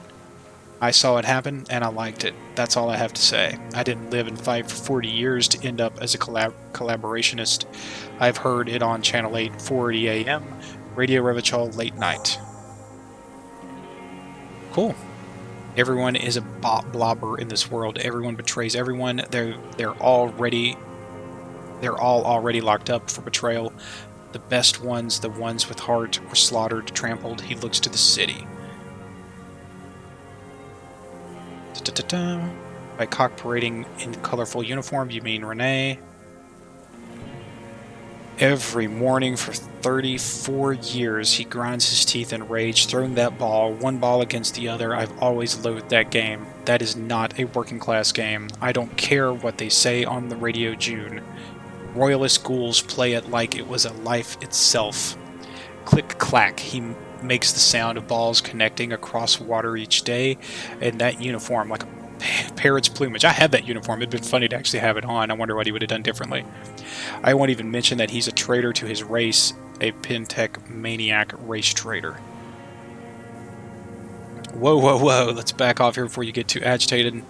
Now I don't know about... let's just nod. I remember him. He points to his black eye. I remember him from La Noche. Not him personally, his make and model. There were tens and thousands of them. I thought we took them all out. Before the liberals came to their rescue, we missed one. With his shaky finger, he points to the city, toward the crater near the plaza, where a lonely pine tree stands. That one. There doesn't seem to be a single person under the pine today, not even Gaston alone. There's no one there. Fat and plump, like a pheasant. He does not hear you, just begging to be popped off. A grin stretched across his face, and he says softly, "Please, Mr. Dose, shoot me." You'd like to kill him? The smile lingers. Not yet. I like to look at him, strut around, place the crosshair on his metals, right on his face, and just fiddle the trigger. Think about it. Let the bonbon melt in my mouth. Save the threat for later, the lieutenant asked cheerfully. Oh, I'm sorry, save the treat for later. He is a juicy bonbon, that one. A real treat for the black day. The blackest, when I put that gun in my own mouth. I think, no, don't waste it. Put this lead in that cock-renee for the boys he killed. And then I took it, and I look at him and throw those balls, and I suddenly feel he lets out a wishful sigh. Better. I even hid one bullet so I'd always have one for him. The lines on his face straighten as he looks inland. Haven't seen him around lately, strutting around, must be down with the arthritis. I hope it hurts like hell. I hope he sweats blood. Renee's dead, died of old age a couple days ago. No. Yes. The old communist looks at you, his blackberry eyes shaking in disbelief. I waited too long. And now he's dead. I'm sorry, Mr. Droz, the lieutenant says softly. I understand you knew him for a long time. They're all dead now. He just shakes his head. If he really wanted to kill him so bad, he would have done it. There must have been 1,000 black days on this island, his health ailing. You had 1,000 chances to kill him. And I blew them all. What does it matter now? He's gone. Ancient dust. You cared about him? A little flash of anger. All human beings care about each other. I cared for seeing his head explode, and now... Damn this world. I'm sorry. F you, the old communard says, staring at the ground, seemingly to the island you're on. Are you okay, Mr. Droz, to go on? You think I haven't seen people die? It's all I've seen them do. All the other plans we had to love, to colonize the Pale, it's all messed up. Glad we talked about this now. Glad we talked about what? Another erratic gesture. He's trembling. I want to ask again about the people you don't like. Blah, blah, blah. I already did that. Okay. Da, da, da, da, da. So we have this roll here. I think we should do it. Let's hope it succeeds. I guess I could put one in composure. I've got a lot of points available. This has been like Point City over here. Let's just put one in composure. Well, I guess it's a white check, isn't it?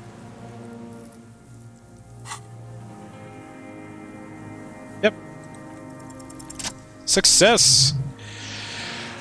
What strikes you about this gaunt man is not the stomach pain or the cough or the malnutrition. For a man who spent 44 years hidden in the urban wild, he's surprisingly okay. Indeed, he speaks fluidly, his movements are rapid, if erratic, his voice, despite the cough, is there. It is capable of expressing complicated ideas. Above all, he seems animated. Animated by what? It's a mystery. The animation comes at a cost too. Erratic hand gestures, thought processes cut off like threads as he just stares at the logs or the reeds. He also suffers mood swings, bubbling to the surface, unconstrained by his nervous system. Dementia? You've seen demented people before. This feels similar yet different. When his thoughts move, they are lucid, keen even, not senile. Mr. Droz, are you okay? How is your memory? He waves his hand, chasing something that's not there. No, I'm not okay. I shit blood, and I'm surrounded by insane people. There it is again, erratic hand motions, bouts of rage, and the stomach thing, too, of course.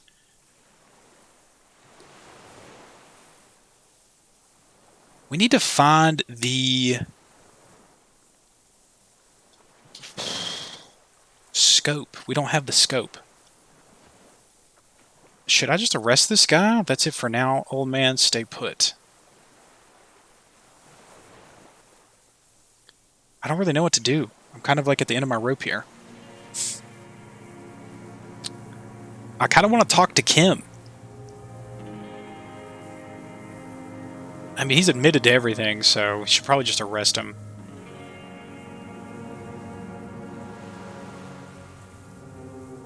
Ay, ay, ay. Why is this here, though? Do I have any more? No. That's literally all my missions except find all the armor pieces. That's funny. Iosef Lilianovich Dros, you're under arrest for the murder of Elias Courtinier. What? The old man's eyes fill with sudden, unexpected terror at the words, but you said I would be taken to the... The winds pick up, the silence on the water is broken all around you. Little shivers of waves appear. The lieutenant continues like an incantation. Your wayfarer rights have been suspended. Information provided to the officers on the scene will be used against you by the prosecution. You will be given legal counsel within 1 week and must face court in 44 days. Do you understand? Do you understand? But, do you understand, sir? No, I don't want to. I have to stay here. He looks at the reeds, eyes submerged in growing terror. He's sweating. Beads are forming on his forehead. Your confirmation is not required, sir. The lieutenant turns to you now. On to the boat. Wait.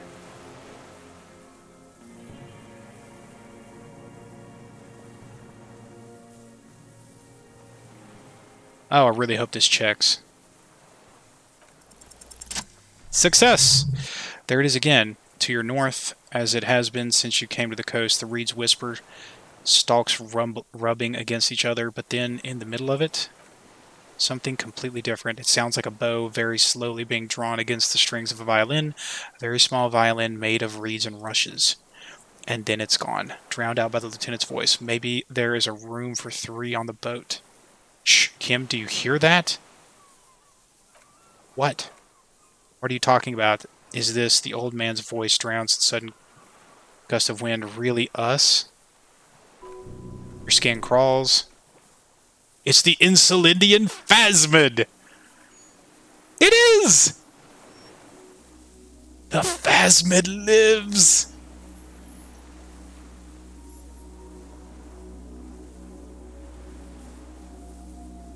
That's big. Armor pieces are not here. I know where they are. Man, Kuno said he threw the helmet in the ocean, and I thought forever, like, I found the fishing pole in Everard's office, and I went to try to steal it, and I couldn't steal it. And so, I'm missing, like, the helmet, and then the legs, I guess. I have the boots, but I didn't think the legs ever really came up anywhere, so... A delicate tangle of arms and legs unfolds from the reeds, limb by limb, and then just stand there moving its scythe-like arms like in ghostly silence. Blink. It's still there, an unfolding mechanism of reed-like chitin hovering in place. What is that? The old man looks at the reeds, then at you. What are you talking about? The giant stick insect. I don't know what the hell that is. The giant stick insect. He looks confused. There's nothing there. The stick insect is over 3 meters tall, looks straight at you with its tiny prick eyes and its grotesquely small head. You feel your legs shaking under you and your gun hand move to your holster to grab it. There is. I see it. I've finally gone insane. Put your head in your hands. There is. I see it. Kim, say something, dude. Tell me, what you see, damn it. I can't make out one small thing in the reeds. Kim, can you see it? I can see it. 4 simple words, thank God. If he can see it, then you're not insane. But that means it really... The Insulindian Phasmid is real! It's really there, spinning slowly in absolute silence, its limbs long and slender. New task, inspect the Phasmid. Be very careful, the lieutenant whispers, then take a step towards the giant arthropod.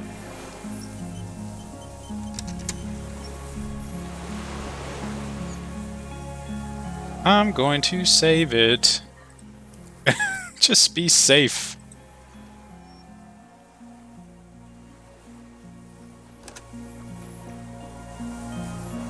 Should I wish I knew what I needed to equip to really maximize my odds here. Insolindian Phasmid. The creature stands on long stilt-like legs, antenna hanging from its head like a woman's hair. White and curled at the tips, it's no more than 5 steps away from you.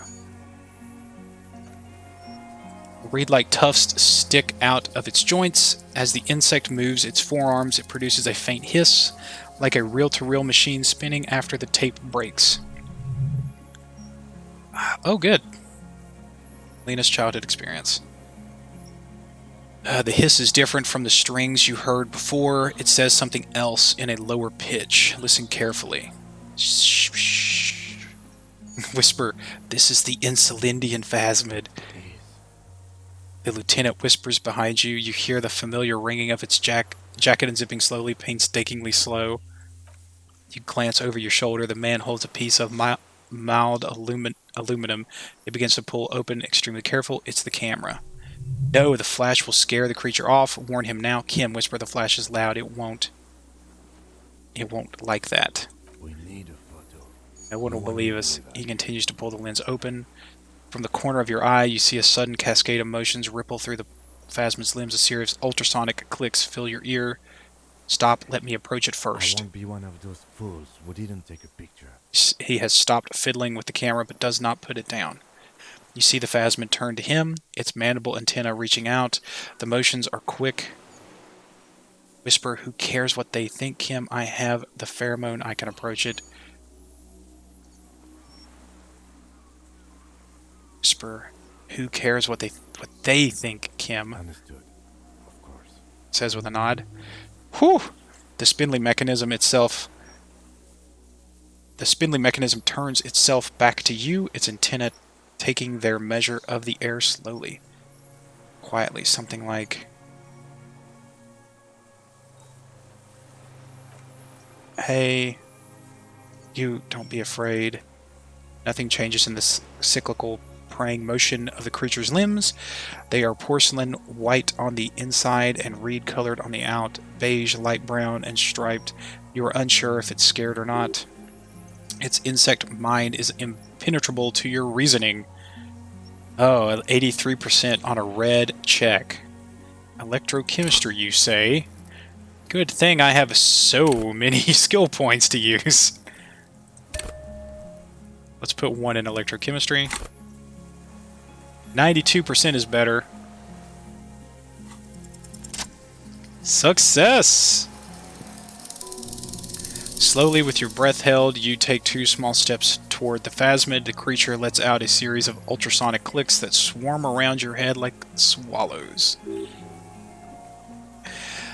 The tracheal system on the creature's abdomen expands expands in front of you to take in and expel air. It's smelling you. Hissing and clicking, it extends its mandible-like antenna to greet you. You're right below it now, looking up at the colossal chitin of its white limbs. The head of the creature is crowded by reeds, and its eyes are like small droplets of water. It's smelling me. Maybe it is real. The pheromone, the lieutenant's mouth. Oh, I forgot I had the pheromone. The insect's head is crowned with reed-like scales, the shape of seed heads. They rustle as the air moves. The ventricles at its abdomen continue expanding like lunglets, breathing you in. Your sour, greasy semiochemicals on the breeze. Raise your hand slowly. The insect stops its stridulation, seeming to observe you below its crown of reeds. Little pinprick eyes detect motion, glittering. The world stands still around you. Suddenly, there is silence. Raise your other hand too. As you do, the invertebrate comes to life, its limbs moving independent from each other, as if each has a mind of its own. They are white like stalks of porcelain knitting above you. Whisper, praying to you. That's right, pray. Don't pray to me. I'm nothing.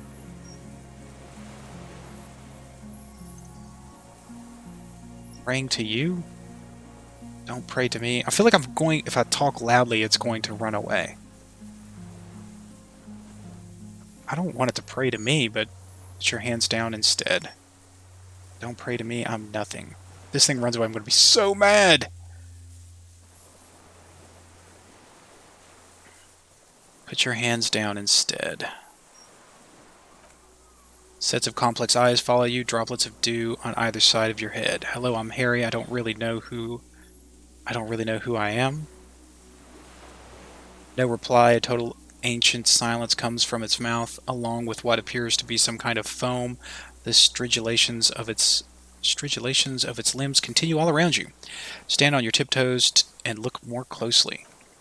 You are right. Little bubbles form on the mouthparts of the creature, on its segmented lower lip. It looks to be foaming slowly. The foam is white, then yellowish.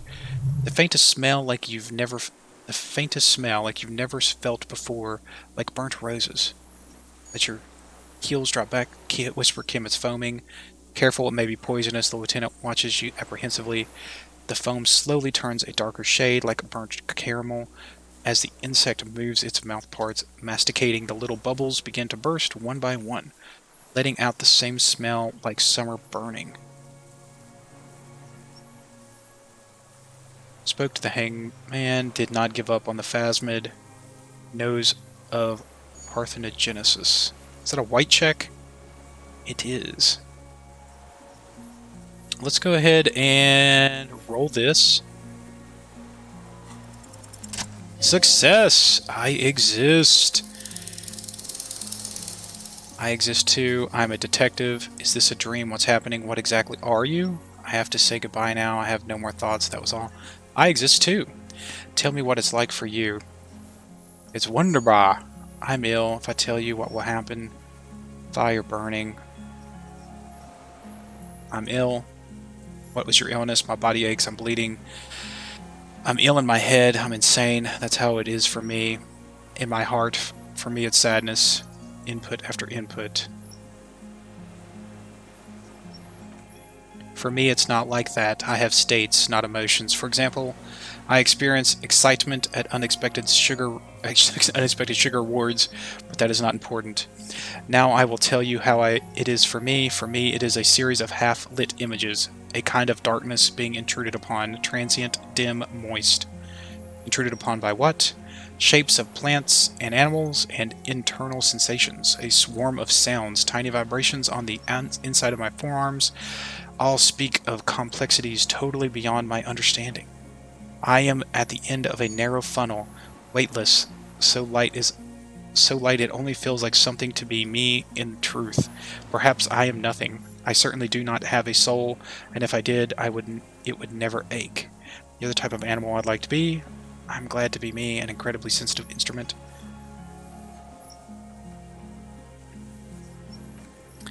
Few of us can begin to imagine the horror of you, with all of creation reflected in your forebrain. It must be like the highest of hells, a kaleidoscope of fire and writhing glass, eternal damnation. Even when you're sleeping and when you wake, you carry it around on your neck with your eyes open that cannot help but swallow more behind the mirror. I feel great, mute empathy for you. It's hellish. I changed my mind. I want to be you. It was very disorienting at first, but I'm keeping my shit together. That must be incredibly hard. The arthropods are in silent and meaningless awe of you. Know that we are watching. When you're tired, when the vision spins out of control, the insects will be looking on, rooting for you. Ah! I've got fans! And when you fall, we will come to raise you up. Bud from you. Bud from you, banner-like, blossom from you, and carry you apart in a sky funeral in honor of your passing. But not me, because I am just a leaf eater. He's a vegetarian. I'm a detective. So am I. I was born to detect sucrose rewards and semiochemicals. What are you born to detect? The killer. He is in a bad state, deteriorating fast now. He thinks I am beneficial to him, but I am not. I only quicken his deterioration. You're destroying him? Very slowly, only because he won't go away. It is meant to keep them from noticing me, to interfere with the pictures in their heads, but he has looked at me too long, and I'm destroying him. Oh, interesting. Is this a dream? What is happening? No, you are awake. I am real. Light is forming me. This is real. Where does this come from? All this around us, the world? Not even the birds know that, not even the water lilies. We need to know. Perhaps it's sent to us by a god. Then all we can do is beat our fists against it day after day. We need to know. Perhaps it's sent to us by a god. I think we should eat it. If it's a leaf, you could put it in your mouth, or a reed. Yum yum. Wait, so you like a reed, and you look like a reed, and you eat reeds. Yes, they don't mind. Have you accidentally eaten another reed phasmid? Yes, I once cloned myself and ate the little ones. It was winter and I woke up at the wrong time. It was an accident. Aww, that's sad. Hang on one second.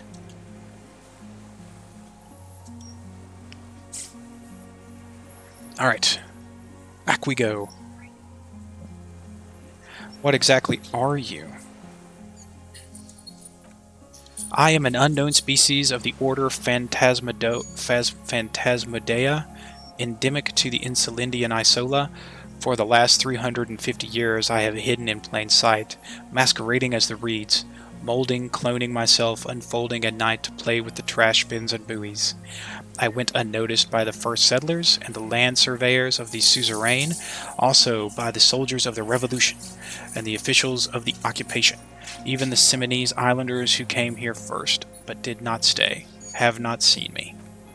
I have stayed hidden through 4 forms of government and 2 scientific revolutions until I was accidentally discovered by a detective of the Citizens Militia in Revachol district of Martinez, March of 51. That's me! That's insane! No, you are. The moral of our encounter is I am a relatively median life form, while it is you who are total extreme madness, a volatile simian nervous system ominously new to the planet. The Pale, too, came with you. No one remembers it before you. The Snidarians do not. The radially symmetrics do not. There is almost unanimous agreement between the birds and the plants that you are going to destroy us all. Wait, what is the Pale? It is a nervous shadow cast into the world by you, eating away at reality, a great unnatural territory. Its advent coincides with the arrival of the human mind. I don't have that kind of power. You are a violent and irrepressible miracle. The vacuum of cosmos and the stars burning in it are afraid of you. Given enough time, you would wipe us all out and replace us with nothing, just by accident. How? We suspect it will be something like the oxygen holocaust that wiped out anaerobic life 2.6 billion years ago, when organisms first started breathing. Only much worse. Instead of air, you exhale thoughts. There are no trees that eat thoughts. Worse how? Everything your eyes touch goes black there, behind the nerve mirror. What if you blink? Are we still here? Please don't blink. What if you misplace us all one day, or just forget? Have I always thought this way? But I want to blink and undo 12 billion years of matter expansion. I have already forgotten the whole world once when I drank too much. I will be extra careful not to blink. Stick in sick, don't worry. I've already forgotten the whole world once when I drank too much. So it is already happening. Soon one of you will close your eyes and open them to see none of this ever existed. Ugh, that's kind of an existential crisis. Kim, am I having a violent epileptic seizure? It doesn't look like that, no. What does it look like? You're just staring at it, he whispers. Then I think I'm having a vision about the final fate of mankind. Nothing, just looking at this. Okay, after a second, the lieutenant asks, is it somehow related to the case? No, I told you. It's about our fate. The case is meaningless compared to this. Laughs nervously. I have totally transcended the case. No, I told you what is about our fate. I think we should take the picture and then you should back away from the unstudied species. I have to say goodbye now. I have no more thoughts. That was all. No, there is one more. No, there are no more thoughts. Of all the creatures I've met, you are the kindest. Of all the creatures I've met, you are the scariest. Of all the creatures I've met, you're the most beautiful. It does seem really kind. Of all the creatures I've met, you are the kindest. Thank you. I also have one more thing to say to you before you go. That woman, turn from the ruin, turn and go forward for all mankind. Uh-oh. My dogs are awake. I will. She was hell on earth. It doesn't take a 3-meter stick to insect to tell you that. Thank you, Insulindian Phasmid, for freeing me from my terror of my ex-wife. Well, that doesn't sound right. I probably really screwed that relationship up. From the memory and burden of my failed marriage. Don't want to put it all on her. Harry doesn't seem like he's infallible, that's for sure. Okay, Kim. Take the picture. Okay, with a slow ringing metal, the lieutenant slides the lens open and raises the eye level. There is no change in the insect's motion while it's being aimed at the camera. It remains fixated on you. Yeah. Hey, yeah, Respawn. Hey, dog, can you sleep now? Your master's playing the game. Yeah, somebody must have drove by the house or something. They're usually pretty good. There's no change and it remains fixed on you. In 3, the man whispers. His voice is tense. If it moves, you jump back. I'll shoot. Here we go. 3, 2, 1. The shrill flash of the camera cuts the air like the blade of a sword. The Phasmid freezes in its bright light, head turned towards the lieutenant. Hypnotized by the flash, it stands frozen before you. I got it, you hear the lieutenant whisper as the creature's shape develops onto the photo paper in his hand. A polychrome ghost of white streaks against the reeds and sky, and you as a shadow before it. Immortalized. Slowly reach out and touch the creature's whiskers. Carefully pet its scythe-like forearms. Slowly reach out. Let's try to touch its whiskers. The antennae hang from a great height. With your hand shaking, you barely touch the tip of the left whisker. On contact, the chitin curls into a spiral, like the tip of poison ivy. Its touch on your fingertip feels cold and ticklish. The sensation is electrifying, resounding through your body. It is surprisingly delicate, the curly end of the whisker, like a young vine. I guess maybe vine? It's even a bit wet. Be careful, detective, it's moving. Look at your finger. You were right, it glistens with some kind of moisture. The creature in front of you stays frozen. Lick your finger? Oh my god, like... Whew! I kind of want to do it. Lick your finger. But it's probably just going to kill me. I feel like my friends are just cackling right now. Oh my gosh. Lick your finger, carefully pet the scythe life.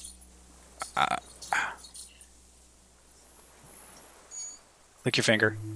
It tastes like sugar, very faint. The arthropod towers above you, tufts of reeds pointing from limb and head alike. Odorless, moist, mostly comprised of water. Whew, okay. I totally could send that being something terrible. Ah! Dang it, I didn't mean to do that. Look at your finger. Okay, that's fine. Carefully petted scythe-like forearm. The limb before you is... Yeah, exactly, Defuncitator. Lick your finger and then just cut to black. You're dead. The limb before you is incredibly light, like eggshell. It's much lighter than a reed. You feel soft push could tip the creature over. Its hollow exoskeleton collapsing. Warning.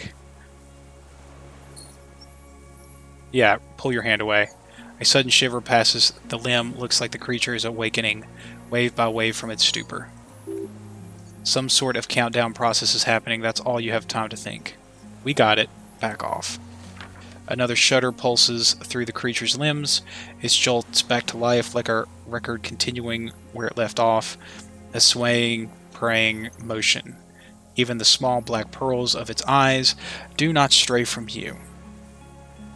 Ah, this is such a cool little interaction here at the end of the game. That's everything. Disengage slowly.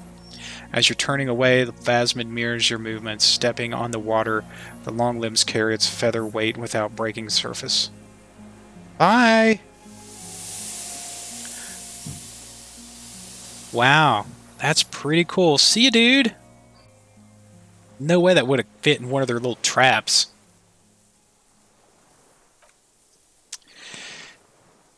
And just like that, it's gone, skating away across the sea's calm mirror like a skipping stone, leaving nothing but circles on the water. And something under it, in the place it stood, bobbing there amongst the reeds, a collection of items. It's gone. The lieutenant looks north, with his hand raised to his brow. It can walk on water.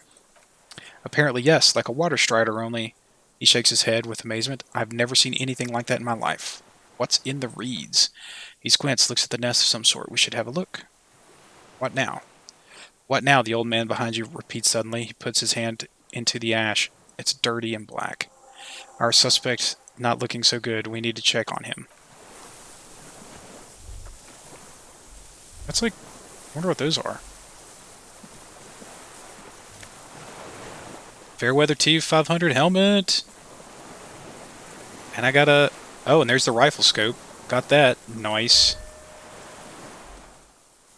Find all armor pieces. Success! Brother, you managed to collect all the armor pieces. Too bad it's too late for the big showdown. Don't think this helmet would have helped me anyway. Look down at your wound. At least my collector's impulse has been satisfied. I'm sure I'll have use for this armor in the future. Look down at your wound.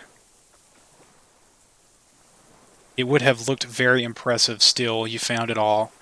Now your mortal coil is completely protected. Few cops are this futuristic. At least now I am truly invincible. You're dang right I am. Evidence, Kalicia's passport. That's cool. My gosh, this is like... This part of the game is like exposition the game. But hey, it's cool. It's all wrapping up fairly nicely. I still am a little surprised this is the killer. The well-traveled passport with the visa stamped in it is issued by the Republic of Orange, and you found it in the phasmid's nest on the island. You can open it for more details. This passport issued by the Sovereign Republic of Orange is issued to a black-haired woman called Karzine Alashij. Kalicia's hidden documents. The lieutenant looks into your hands from the empty buoy. Look at the photo. It's Kalish, very short black hair and glasses. She looks boyish, younger somehow. What was this doing in the phasmid's nest? Maybe our man Dros took it from Kalish, or whatever her name was hiding place. Or perhaps some blackmailing plan. I think the phasmid took it, and I sensed it did so. I saw something open up the buoy with spindly legs. Point to your head. Did I sense that? Sure. Like a magpie, he looks... Yeah, Respawn. This is the her passport. It's because she's a spy. Like a magpie, he looks around. What a coincidence. Then it would also have collected other objects, which would be highly unusual. By now, the lieutenant accepted your unusual methods. I can see how the helmet would wash up on the island, and the scope, maybe Mr. Dros lost it. But to seek out this would be very unusual behavior for an arthropod. A curious octopus would do something similar, or even a cuttlefish. Perhaps it was curious like an octopus. An octopus belongs to a very different class. It's not even an insect, it's a mollusk. But yes, I see your point. It says Karzine Alashij.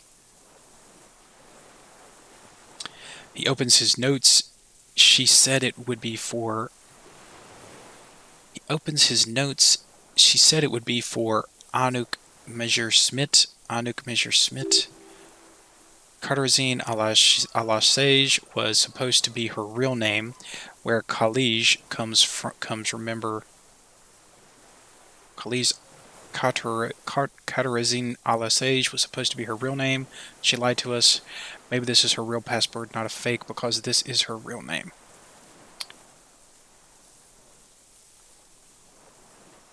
Opens his notes. She said it would be... Anouk Schmidt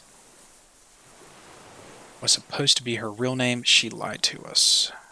Maybe this is her real passport, not a fake. Yes, somehow she managed to lie to us one more time. In a way, she's still lying to us now. The lieutenant smiles. What's her real name, then? I don't know, but it was not Katarzyne Alessage or Anouk Schmidt or Khalij. Whoever she is, when we get back, I need to warn our holding cell. We need to double the security around here. Dude, she gone. I already had a vision. Oh well. There are these. That's the gun. That's the scope. A common 30mm sniper scope attached to almost any bolt-action 4.46 caliber. It uses an older style, non-dotted range-finding reticle. Seaweed is still stuck on the lens, and it's suffered water damage from its time in the Phasmid's dowry. That's cool. Oh, yeah, we got my helmet. Half-light minus suggestion. That would look so cool. Let me put my armor back on. Take the jacket off. Boom. Don't mess with me. Super cop.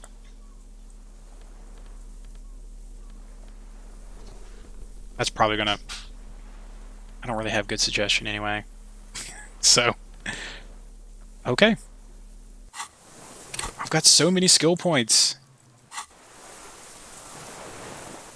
So what's left? Dang. Literally it is just inspect Phasmid's gone, check on the deserter. What is it? The old man What looks... do you want from me? I can't go. Why can't you go? Something's very wrong with him now. Sir, could you not see... How could you not see the Phasmid? See. He stares in the reeds and falls silent. Mr. Dross. The man does not respond. He keeps staring, black eyes glazed over and bulging from their sockets, his gap-toothed mouth shaking like an addict of some terrible substance. Snap your fingers under his nose. Wave your hand in front of his eyes. Touch his shoulder gently. The plastic cape feels coarse. A light shiver passes the man. Other than that, no reaction. He feels small and frail. He's going into some kind of psychomotor immobility. The lieutenant inspects him gently. The good news is, this solves our transportation problem, doesn't it, Mr. Dross? The trembling mouth appears to sigh. Between this and the broken tire he's used for a boat, I think it's safe to leave him here while we go get help. It will need to be medical first, I'm afraid. What has happened to this man? Old age and shock. He looks at him. Then you. I think it's the Phasmid.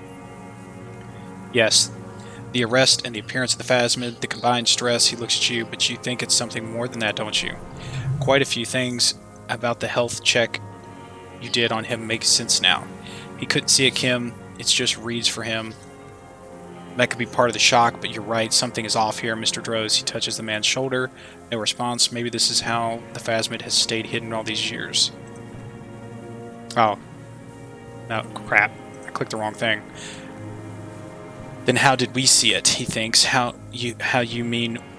Oh, you mean whatever does this, does it over time. Teenagers, kids, drunks, sightings are brief and hence not credible. But anyone who sees it who spends a long time with it, yes, you forget it's there. The lieutenant inspects the man. Mr. Dross, have you ever seen a stick insect pretending to be the reeds? The old man stutters. The doctors will have to look at this. I hope your station has better medical personnel than 57. This is a little advanced for a nurse. Before, when I evaluated his state, he seemed strangely animated. He nods. He was energetic and articulate. After all these years alone with little hygiene or medication, I would expect worse. Perhaps this animation is induced by something in the Phasmid. He does not seem to be animated now once it's left. He looks to the sea. Honestly, I'm ready to believe anything. At this point, maybe it is psychoactive. I mean, why not? It's 3 meters tall. He takes off his glasses and cleans them. When he puts them back on, he's still staring at the sea. Could it be there's something hormonal in his relationship to the Phasmid? You mean pheromonal? He seemed a little off for a man his age, Randy. The scope Knowing of her bruises, his disposition towards Miss Ornage, he nods. I see what you mean. I talked to the Phasmid. It said what's destroying him. You should be more careful, detective. Are you sure it wasn't having an effect on you? Maybe. Anyway, it's only trying to remain unseen. The degradation is a side effect. A valid hunch. Long-term exposure to something like that could be neurodegenerative.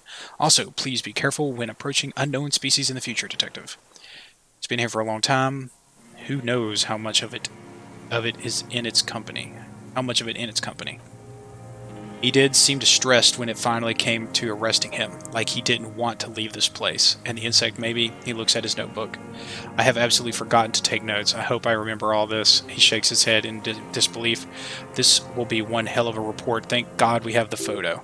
No one would believe you without it. We found some things in the Phasmid's nest, Mr. Droz. He stares into the reeds. Your words don't stir anything. Perhaps you should. Tap on the helmet with your head. Tap the helmet on your head. Nothing, just dull staring. I like that it realizes that you've put it on. Not even rage left wherever he is. The last embers have gone out. The war is over. If Kuno kicked it into the sea, as he said he did, the ebb would put it back here. This makes sense. Mr. Droz could have picked it up, or the Phasmid even. If it did, this is incredible. Show him Ornage's passport. No reaction. His breathing is slow. It appears old. All of a sudden, around 80. This is an old man. At last, no longer a tin soldier, but the broken down remains of a man. Did you take this passport and other papers from a buoy on the coast? He blinks and continues to stare at the reeds. The spirit. He hears us. The spirit. No reply. He's gone again. Try something else. We got him back for a moment. Show him the detached scope. He turns his eyes to it. Come on, guys. He turns his eyes to it. I lost. You lost it, Mr. Droz? He turns his eyes to the reeds again. He's done so many times. Beige and white stripes. He lost the scope, then it somehow made its way over there with the help of a magpie Phasmid. The lieutenant observes lens sparkles in your hand. The sight is a T9, Mr. Droz. Was it attached to the rifle when you made the shot? Silence, not even a sigh. I'm going to let you go and let you rest now, Mr. Droz. The plastic cape flaps around his face. In a gust of wind, his back is slouched and his mouth open. The back of his eyes are receding. His pupils are returning to normal. Hang tight. We should think about getting him back to the mainland to help him. He'll be safe here if we don't take too long. Well, there's nothing really left to do. I don't think. Perhaps another mercenary can tell you more about the hangman's... What? Oh, I didn't realize I still had that quest. But I killed that guy. He gone. Use the boat to return to the mainland. The air smells sweet and scary somehow. Alright, Kim. We've got to get back to the mainland to get help for this guy. I wonder who can help us. So, was the murderer a combination of this dude and the Phasmid? That seems interesting. Like the Phasmid was making this guy who was already crazy more crazy? Kind of seems like what's going on here.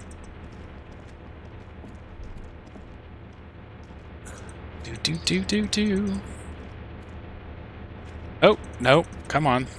I keep forgetting I can actually use WASD to move. Sometimes it is a little hard to navigate.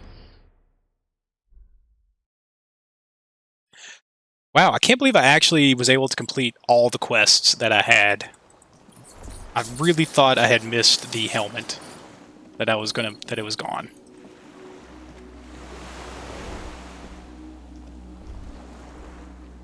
Okay, down the stairs we go. Back to the boat. Let's blast some more sad FM on the way back. Kim? Got anything to say?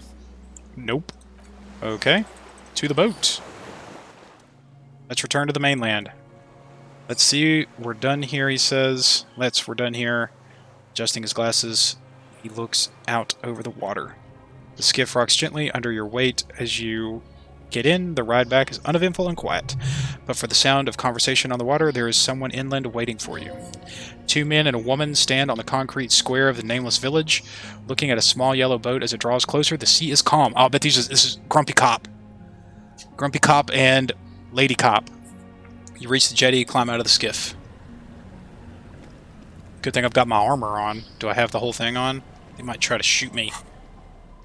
Yeah, I do.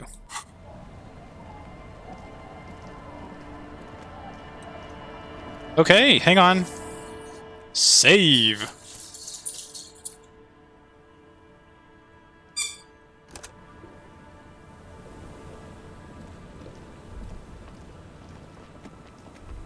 Where? Oh, here we go. What the tide brought in.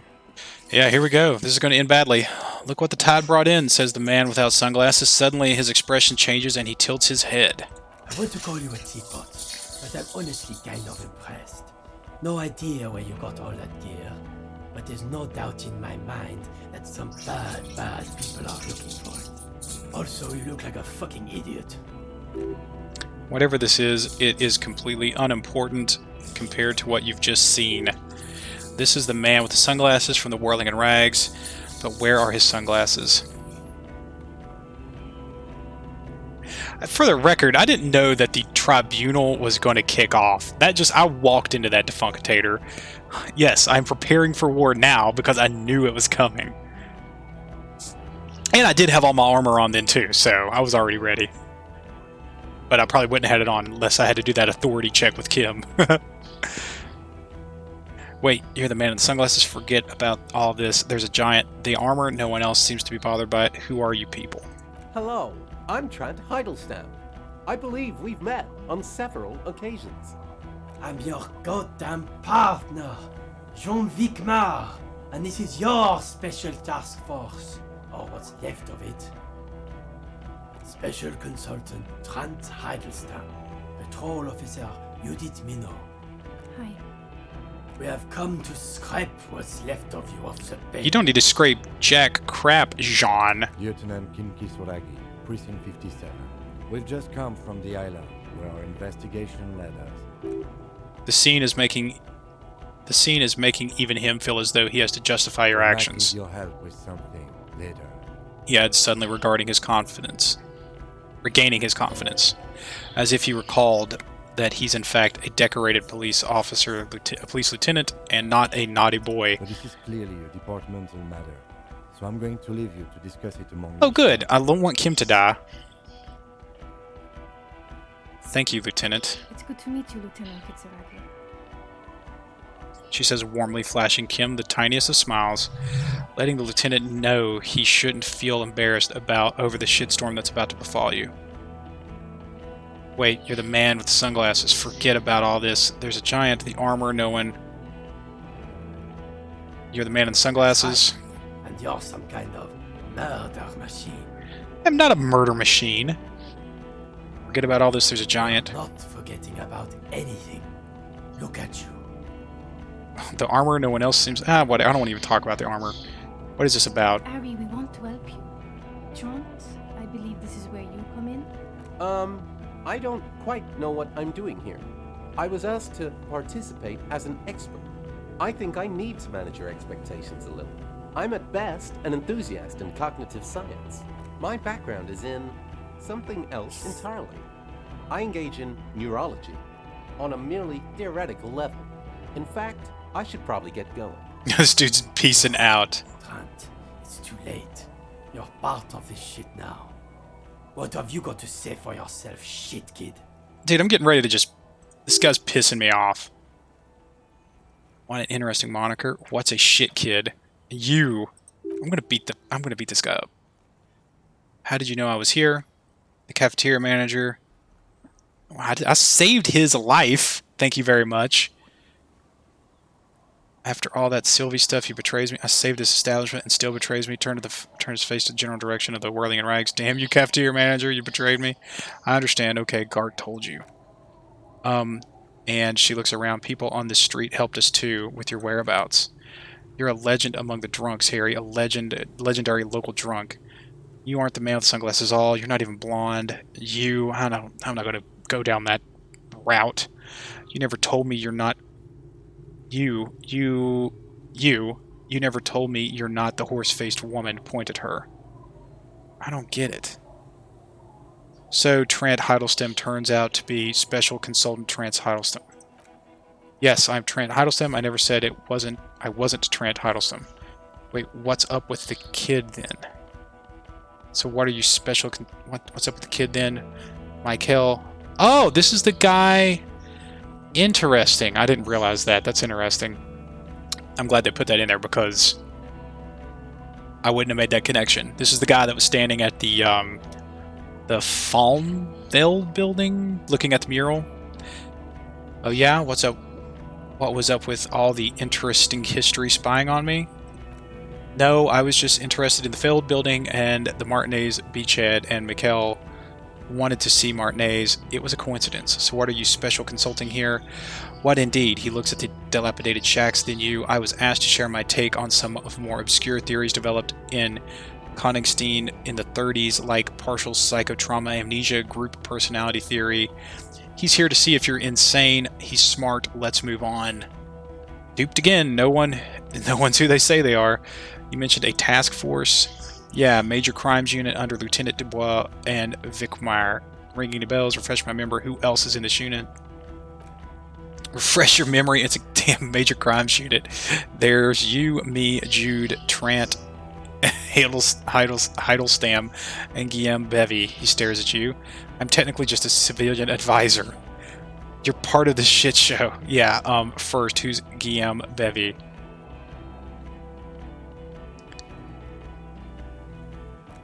Oh, that's an interesting story, actually. He's not smiling. Guillaume Bevy is a police reporter who joined our team. He was really good. Then he left because he lost faith in your ability to lead the unit. Other people have left too. Good, smart people who we won't get back. Only me and this really patient patrol officer are still here, and Trant because I'm forcing him to stay. Is this Guillaume Bevy, blonde and partial to sunglasses? What? See, there he wags his finger at you. He's getting it. I was impersonating him. Look at me. I'm G. Bevy. It was going to be funny, but then you really did have brain damage, so not so much anymore. Okay, say, what does this unit do? It's a major crimes unit. We clear the desk of cases for Precinct 41. So Precinct 41 doesn't look like the best or the worst station in town. We're shit tier now, Harry, because of you. The 41st isn't, he trails off, not wishing to finish the sentence. Where have you been all this time? Where have we been? We've been off. As far as I remember, he crosses his arms. You told us to F off. You said we're cramping your style. You're detective god. You're a detective god. F everything. All will burn. Detect or die. All will burn, Satellite Officer Vicmeyer. Make no mistake about it. Why didn't you detect or die then? Why would you leave a literal police god? I said all those things. I'm not like that anymore. Yes, you're sorry. You're the sorriest cop who ever lived. Fair. Nothing has changed, Harry. I've heard this repentance shit a million times over. Oh, so maybe this is a cycle. But I really don't feel like going through those. None of this is ringing any bells. Move on. The bells aren't ringing because you have brain damage. Trant, he turns to the blonde. This is where you come in. How bad is it? Well, he doesn't have visible tremors. He talks without slurring. He can drive a boat. He's standing, reasoning, all good signs, but complete retrograde amnesia, episodic and semantic. Meaning you forgot both who you are and the definitions of money, isola, pale, and so on. As displayed in the station call, our interactions with him, and I don't want to be a snitch, he makes air quotes, but I also mined with him before when Harry did not seem to know who I was. It was all very interesting. Interesting? Yes, interesting. I have my theories, but I would like to hear Harry's thoughts first. Harry, he turns to you. What do you think happened to you? Neurologically, psychologically, and why not socioeconomically? Wait, socioeconomically? You think I'm so poor I lost my memory? I drank so much I lost my memory, and I'm now slowly recovering it. I've made it all up. It was a fantasy, a stupid joke. I know what I am. I might have something to do with an anomaly in the church, a 2mm hole in the world. I'm a highly experimental detective. This was a method I used to solve the case. Something sad happened to me that I couldn't... Something sad happened to me that it couldn't be me anymore. It was a defense mechanism. I do wonder if this is somehow linked to that 2mm hole in the world. If it erased the data, it could erase his memory. I mean, memory's just data, right? But this sounds like something I would say. Something sad happened to me that I couldn't be me anymore. It was a defense mechanism. Psychotraumatic amnesia, Trant. He turns to the special consultant. I can go for that. Shit kid is a broken man, always has been. Who isn't? I know I am, but you know what? He turns back to you. I keep my shit together. Also, I know a person can't wipe their own mind, however traumatic it gets. That doesn't happen. You're lying or insane or both. But Detective Vickmeyer, she interjects, he has blanked out before. I have? Yes, a couple of times after some of the more serious benders. She pauses, remembering. One was after the 2 drunks case. The other when we looked into that mural. So you don't remember not remembering. Beautiful. The 2 cases in your ledger, the unsolvable case and the Next World mural, those are recent. Those cases were hard on you. Interesting. So at first he dipped in his toes into it, prepared. That's where he would have gotten the idea. Yes, practice, and then he used alcohol to get there, so to speak. What do you mean? Well, here's my theory. What if this was an absolutely normal reaction to the world we're living in? What if this is not a significant anomaly at all? Something to be explained, approached as a defect. Look at this sensory input here. He gestures towards the scenery. Look at the ruins, the neon, listen to the radio, the multitudes, the people. Live here for 40 years as a police detective. He's like a magnetic reader on the world tape. To borrow a known metaphor, Harry's been pushed flat against it. Total input. Hardwired to the free market, he nods confidently. He just needed for it to end. Vickmeyer. Okay, Trent, thank you. That's absolutely meaningless. I'm glad we brought you. Will he or will he not be able to work in Major Crimes Unit? Is he a cretin now? I want to know that.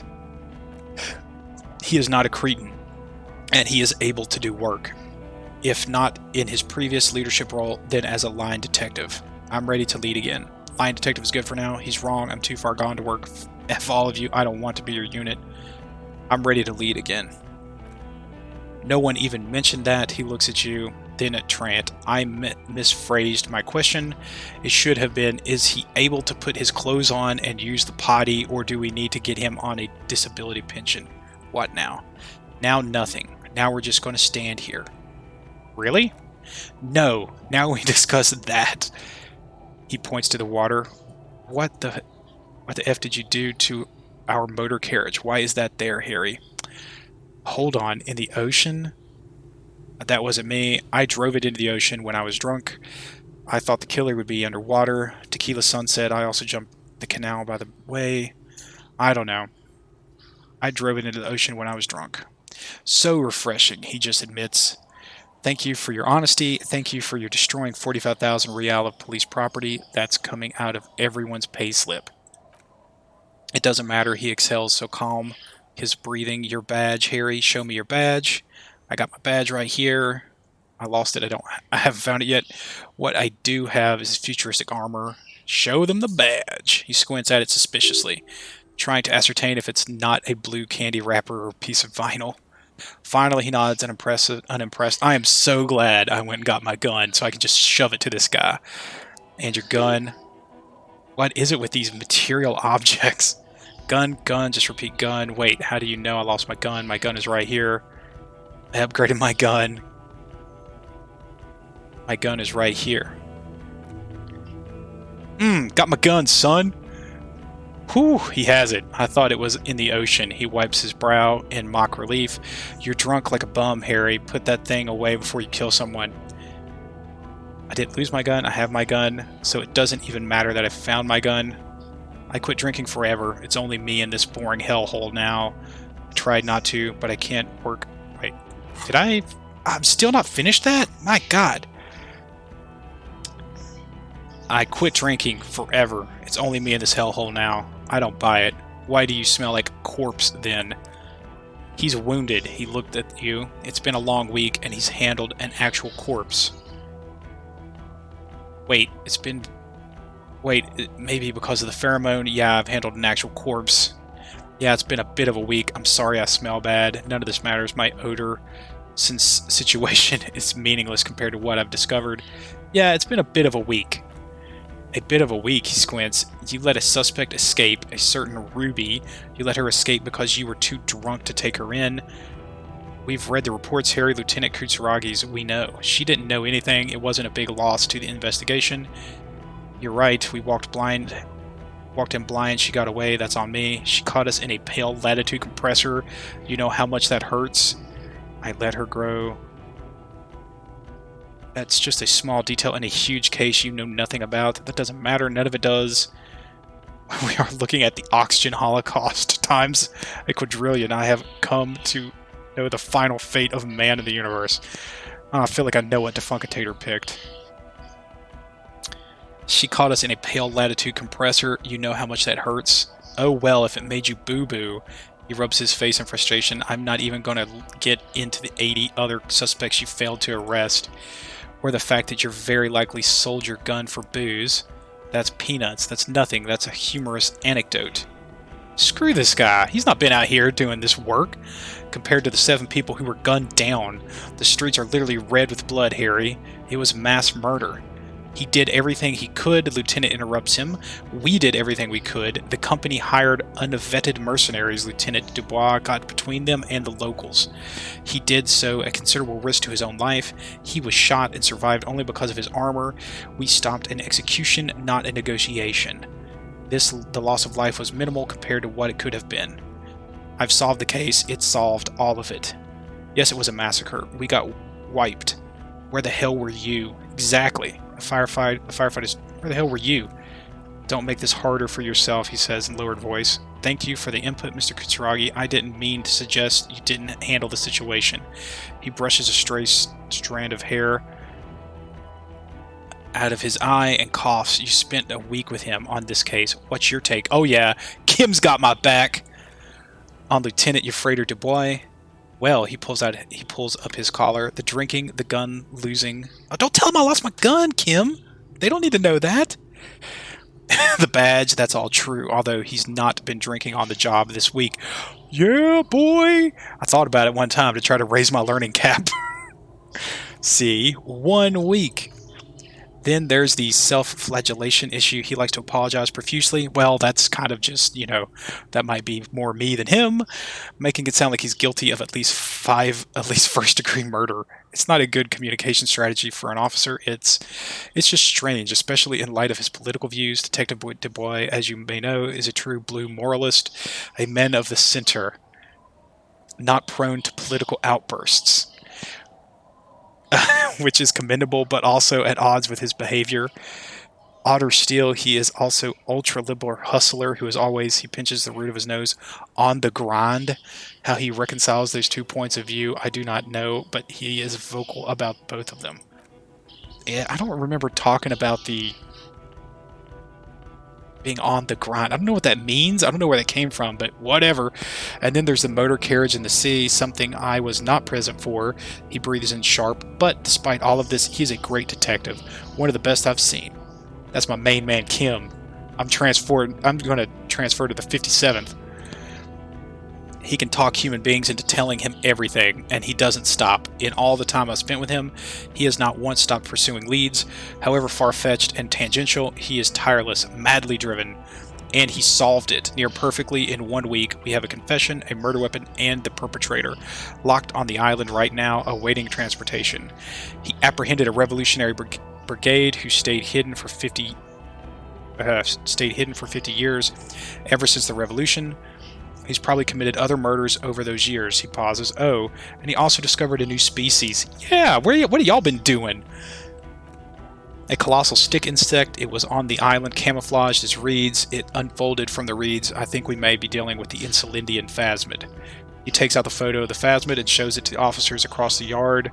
The wind blows, flapping the glossy rectangle in his hand. Perception hearing, you hear gasps beneath the howling of the wind. Back up, son! Y'all just get in your motor carriage and head back to Jamrock. shakalaka. As you can see, it's about 3 meters tall. In fact, we think it may be the largest land invertebrate ever discovered. I really want to say boom shakalaka. But I don't really think that's going to help my argument right now. So you all know that I want to say it. So that's all that really matters. So as you can see, I'm pretty okay, detective. He ignores you, still staring at the phasmid. Is this somehow connected to the case? Detective, he turns to you. Boom, boom, boom. Yes, I believe the pheromone it emits may be responsible for the killer's mental degradation. The old man was not aware of the phasmid's presence, exhibiting a strange, atypical dementia. He fell into a stupor after its appearance. He became near catatonic, so it is connected. I must say this, he points to the photo, it's absolutely extraordinary. I don't even have words for it. Yes, it really does make it hard to fire the drunk. His tired eyes follow the photo as the lieutenant puts it away. Now you make your case. Now it's time. Now or never. I also started a nightclub in the church.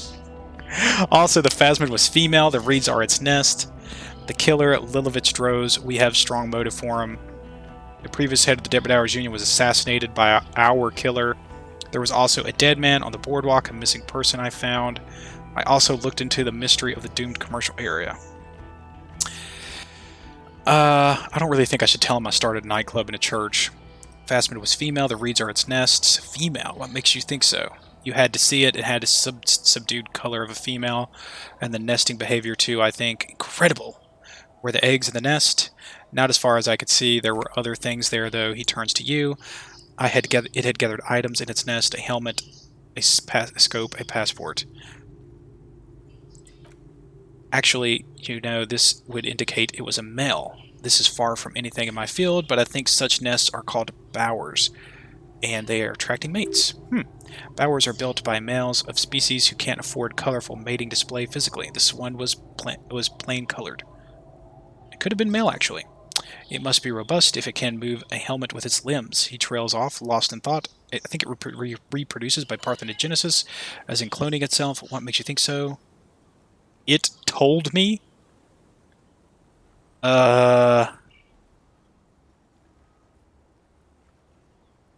Observation. It told me. Uh-oh. It told me. He ignores your answer, then it wouldn't matter if it's male or female. The bower would just be rudimentary behavior from before the parthenogenic mutation. That makes sense, yes? Very interesting. He looks around quickly, assessing the coast. Such organisms are extremely vulnerable to disease. A single strain of bacteria could wipe out the whole species. We're probably looking at a conservation effort here. In his mind, he's already planning nature reserve and knows a good guy for that. It had mandibles that looked like hair, and it was completely white on the inside. Yes, but also reed-colored beige and brown, a little green on the outside. After unfolding from a single stalk, it still retained parts that looked like reed tufts on its limbs. Incredible, he repeats, turning to Vikmar. The PR value of this exceptional cop discovers new species, may even discovers the Insulindian phasmid. No, that's too much. This would really help with some of the problems we've been having. Absolutely, this is great. This does not say vigilante murderers to me at all. This says science, news, human interest. He smiles. You know, it's a really good thing you have that photo. Without it, he shakes his head. Maybe I should tell him about the nightclub. I also started a nightclub in a church. What was that? He cups his ear with a window. It sounded like you said a nightclub up in a church.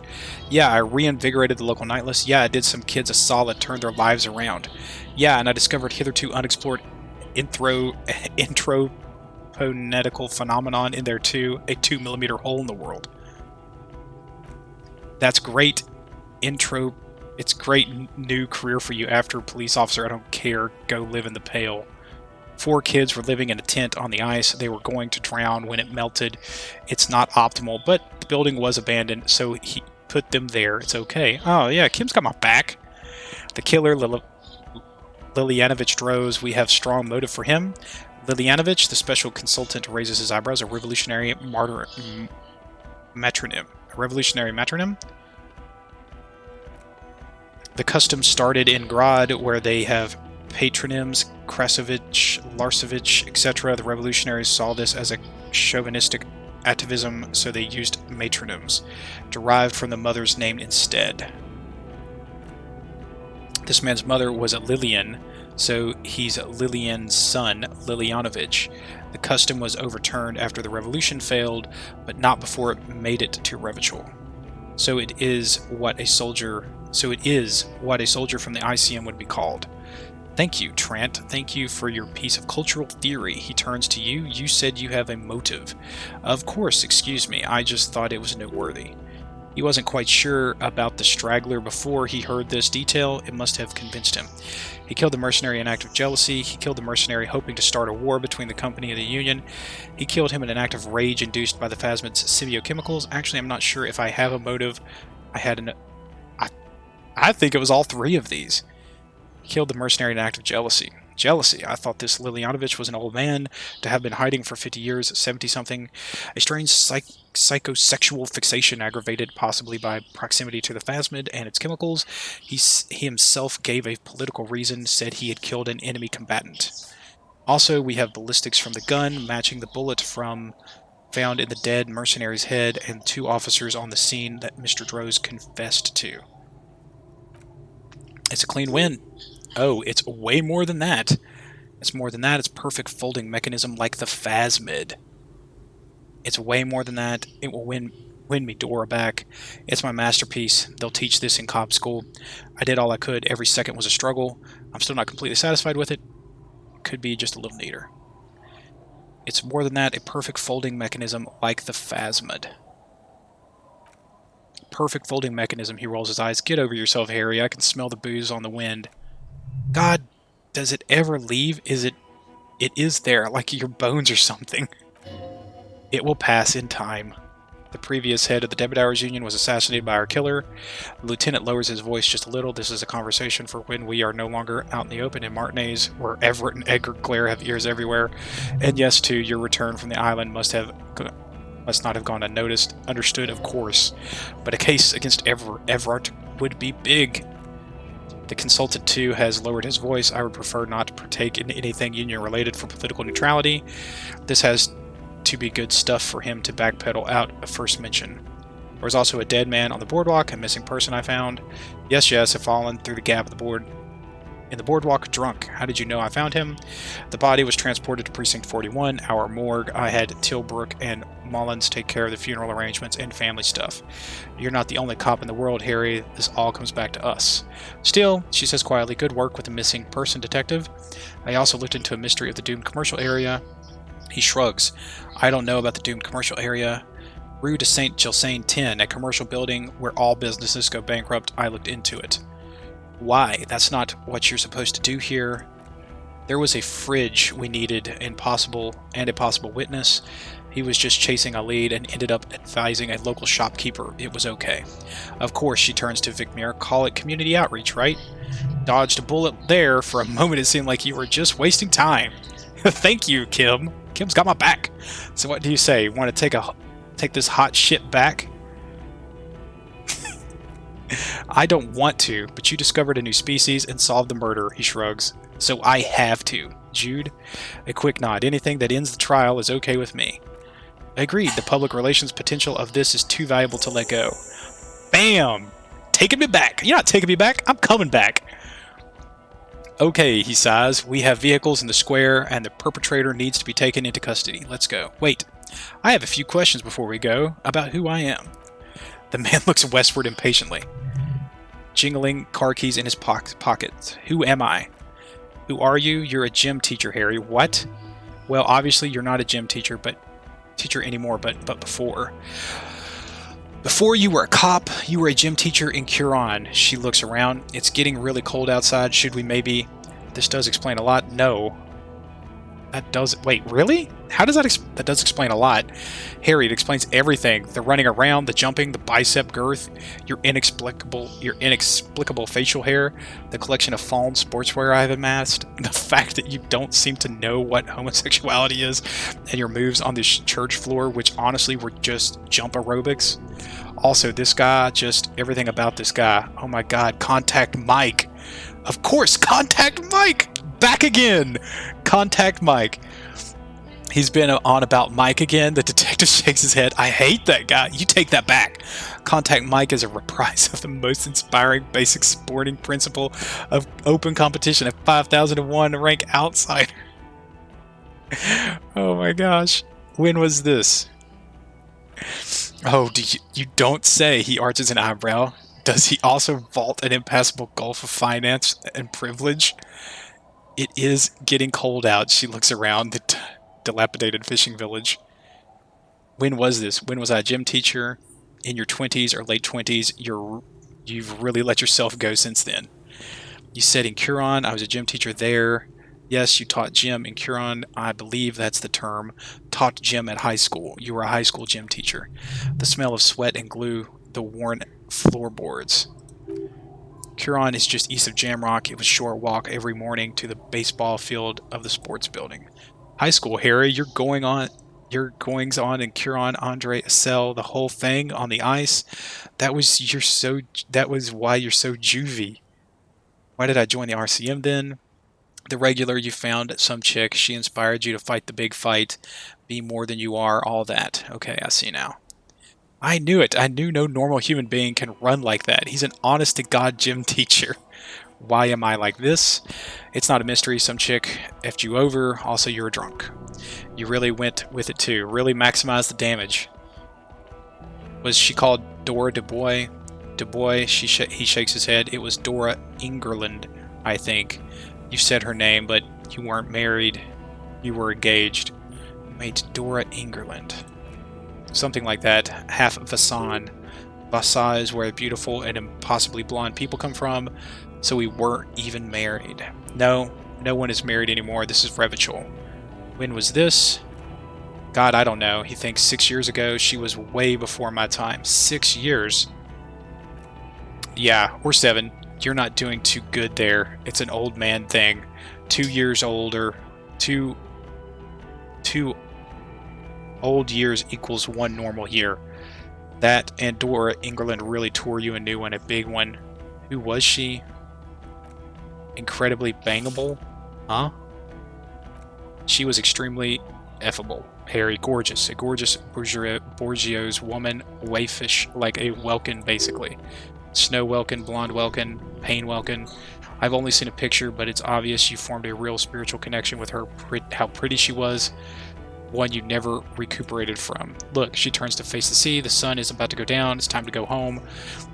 I think she taught in the Academy de Arts east of the river, way east. Hard to say which came first, the middle-class chick or the drink. Egg and chicken kind of thing. My point is, you need to see a psychiatrist about this shit, not a psychologist. Several degrees harder. Is there something harder than a psychiatrist? He pauses to think, a forensic psychiatrist. Go talk to that. In other words, he's heard enough about it. Okay, am I a dirty cop working for La Puta Madre? No. No, because a suspect seemed to think, you're too unstable to work for a mob boss. You're suicidal, Harry. No mob boss would take you. I assure you I wouldn't consult for a corrupt unit. You would immediately backpedal out of it. Awesome. Precinct 41, what kind of station is it? Us, we're the bloody murder station. Haven't you heard? We're the bad guys. No one likes us. That's not true. Jamrock is too big for one precinct. You're just understaffed, and everyone respects the 41st. You have Captain Price. Thank you, Lieutenant. You're being kind. It is an understaffed office, and the district is too big, which is why we need to, he tilts his head northward, get back to it. We left Tornson and McLean to run the Sea Wing. It's not good. Did we recently shoot up a church by a chance? So I work at the bloody murder station. Torson and McLean. Mac and the Torson and Chester McLean. She arches an eyebrow. They're not fit to run a wing. Believe me, the things are shaky as it is. They are damn iconic though. Torson and McLean, an iconic duo. I take it.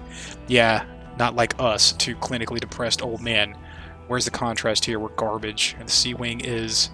God, he sighs. There are 4 wings, Harry. A, B, C, and D. We're in C. It's made of losers and clock punchers. You and I, we reconceptualized it as a task force. It was a mistake. There's also a lot of outside help involved. Not only me, he smiles, other losers too. And Price is... Patamali Price. He's the son of the old Price, one of the founders of the RCM. He's one of the most highly regarded men in the force. You're lucky. Somewhere under the curved roof of a former silk factory shaped like a ladybird with 2 chimneys, Police Captain Ptolemy Price sits behind a heavy wooden desk. Resident medic Nix Gottlieb pours him coffee. It's silent in the captain's office. They speak of change, the city, the tension on the streets. They speak of the events of April and the blood in the streets in May. Did you recently shoot up a church by any chance? No, he remembers. No, so he remembers that. Yes, there may have been a raid on some churches. It wasn't good press. Shooting up churches never is. I was out of town, to be clear. What happened? Why did we need to go there? Our enemies were hiding in a church, to the best of our information. That's it. I'm not talking about this anymore. Your security clearance is shit tier right now. You have to wait for it to go up. Your clearance will not go up while you're within earshot of the Union headquarters. So I work in the bloody murder station, okay? Okay, it's not the bloody murder station, it's an old converted silk mill with green desk lamps and a coffee corner. A lot of good people work there hard every day. Jamrock is the largest ghetto in the Revachol, Thalberg technically, but it's divided into 11 districts. Jamrock only has us. The press will blow over, he says in a reassuring tone. Jamrock is lucky to have you, and it's often considered to be the greatest of the districts. You're lucky to have it. Thank you again, Lieutenant. The Phasmid, I need to tell Lena about this ASAP. Lieutenant Kucharagi, what will you do now? Who is Lena? She lives in 113 Tabernacle Road in Jamrock. Remember, a cryptozoologist. She lives in Jamrock on the Tabernacle Road. She told me about the Phasmid. Tabernacle, it's on the way over, near where you live, on Perdition. She looks at Vicmar. Fine, if we're going to drop you off anyway. She and her husband were conducting the search for the Phasmid. It's their discovery in part. They should know as soon as possible. It would do you good to deliver some positive news for a change. Lieutenant Kucharagi, what will you do now? Well, first I will go back to my station and write the most detailed report anyone has ever seen. It will be good to cover all this. Then I will have a serious talk with my captain. About what? He pulls up his collar and looks around, the cold spring light reflected in the lenses of his glasses. Detective, we just stopped a small-scale war. Something is happening to Revachol. I don't know what yet, but it's going to be a hard spring for the RCM. We need to get ready, infiltrate, investigate. Want to do that at Station 41?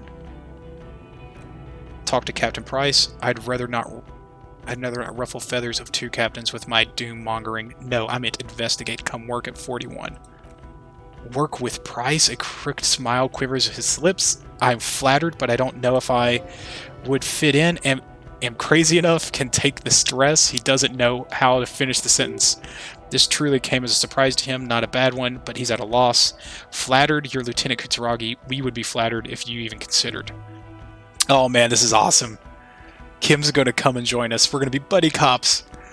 The man turns very serious all of a sudden. I would have to tie things up in GRIH first, but I mean, whatever is coming, Jamrock will be more central to it than the harbor. And we also have a huge caseload, Lieutenant, she says with a smile. Piles that we need to get back to, mountains even. I do like the sound of that. He returns her smile. He's really considering it. I'm ready. Good, she looks at you, then Vicmar. Let's go. The man points down the street. Trant brought his motor carriage. It's a 20-minute drive to Jamrock. The great district hums in the slowly falling snow. A chessboard of wooden houses, 80,000 living souls in chimney stacks. Fire traps as far as the eye can see, from Main Street to Precinct 41 to Boogie Street, forking into the white horizon. You close your eyes and hear the dogs bark. A lone woman sits by a factory window dreaming of meteorite strikes. On Rue de Saint Jerome, a square bullet slides into a square-shaped chamber. In Old South, a man without eyelids smiles. Spring has come. It's time. Torsen. Yes. McLean. Yes. Hiddleston. No. Vicmar. Yes. Dubois. Of course. Torsen. Yes. McLean. Yes. Hiddleston. No. I don't know what that is. Really? Nix Gottlieb looks up from the list. I hear he's unstable. You say that like it's a bad thing. Captain Potmully Price gestures with a ballpoint pen. It's dim in the office, and the curtains are drawn. Harry's our man. He'll pull through. When he does, he'll side with the RCM. Understood. Gottlieb returns to the list. Minot, of course. Wonderful. The woman looks north. Then can we please just go back to Jamrock now? Somebody said no. Torson. Who's Torson? Yes. McLean, yes. Huddleston, no. Dubois, of course. I don't get what this was. Really? Nix Gottlieb looks up from his list. I hear he's unstable. I don't understand what just happened there. End. Dang, so I didn't get to do the, that logic check.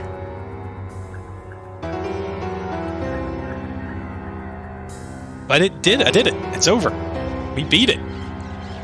Now I don't know.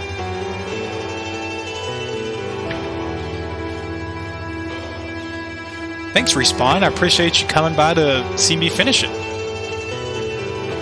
I think it ended well. I'm kind of really happy with how all that played out.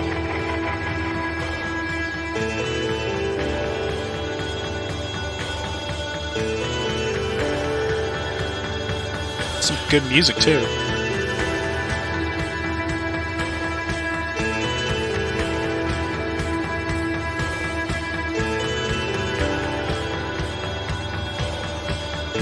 One guy, Mike E.W. Goodman. He did all of the inner monologue for the brain.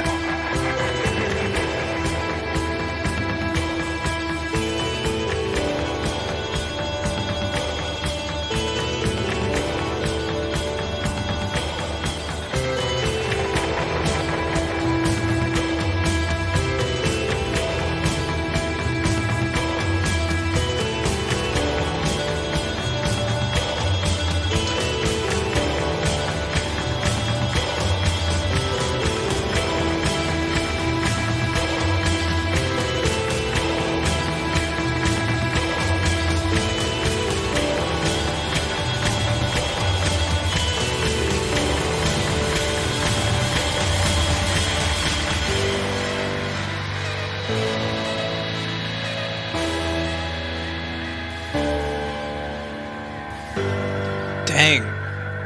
That was really good. I really liked the way all of that played out and how really, like, everything you did through the whole game really kind of came back through there at the end.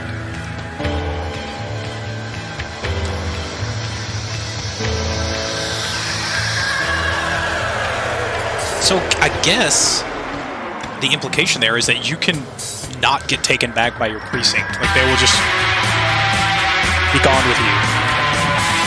That seems to be the indication there.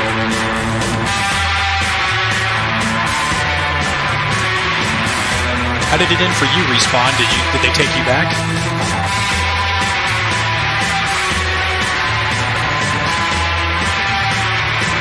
Stress relief, Ziggy. That's funny. Dogs are good stress relievers. Oh, look. Special thanks to Laren Studios. Those are the people that make Divinity and Baldur's Gate 3. That's cool. They must have worked together. Or helped each other out a bit. Short credits. Mankind Be Vigilant. We loved you. It's a good game. Yeah, it is.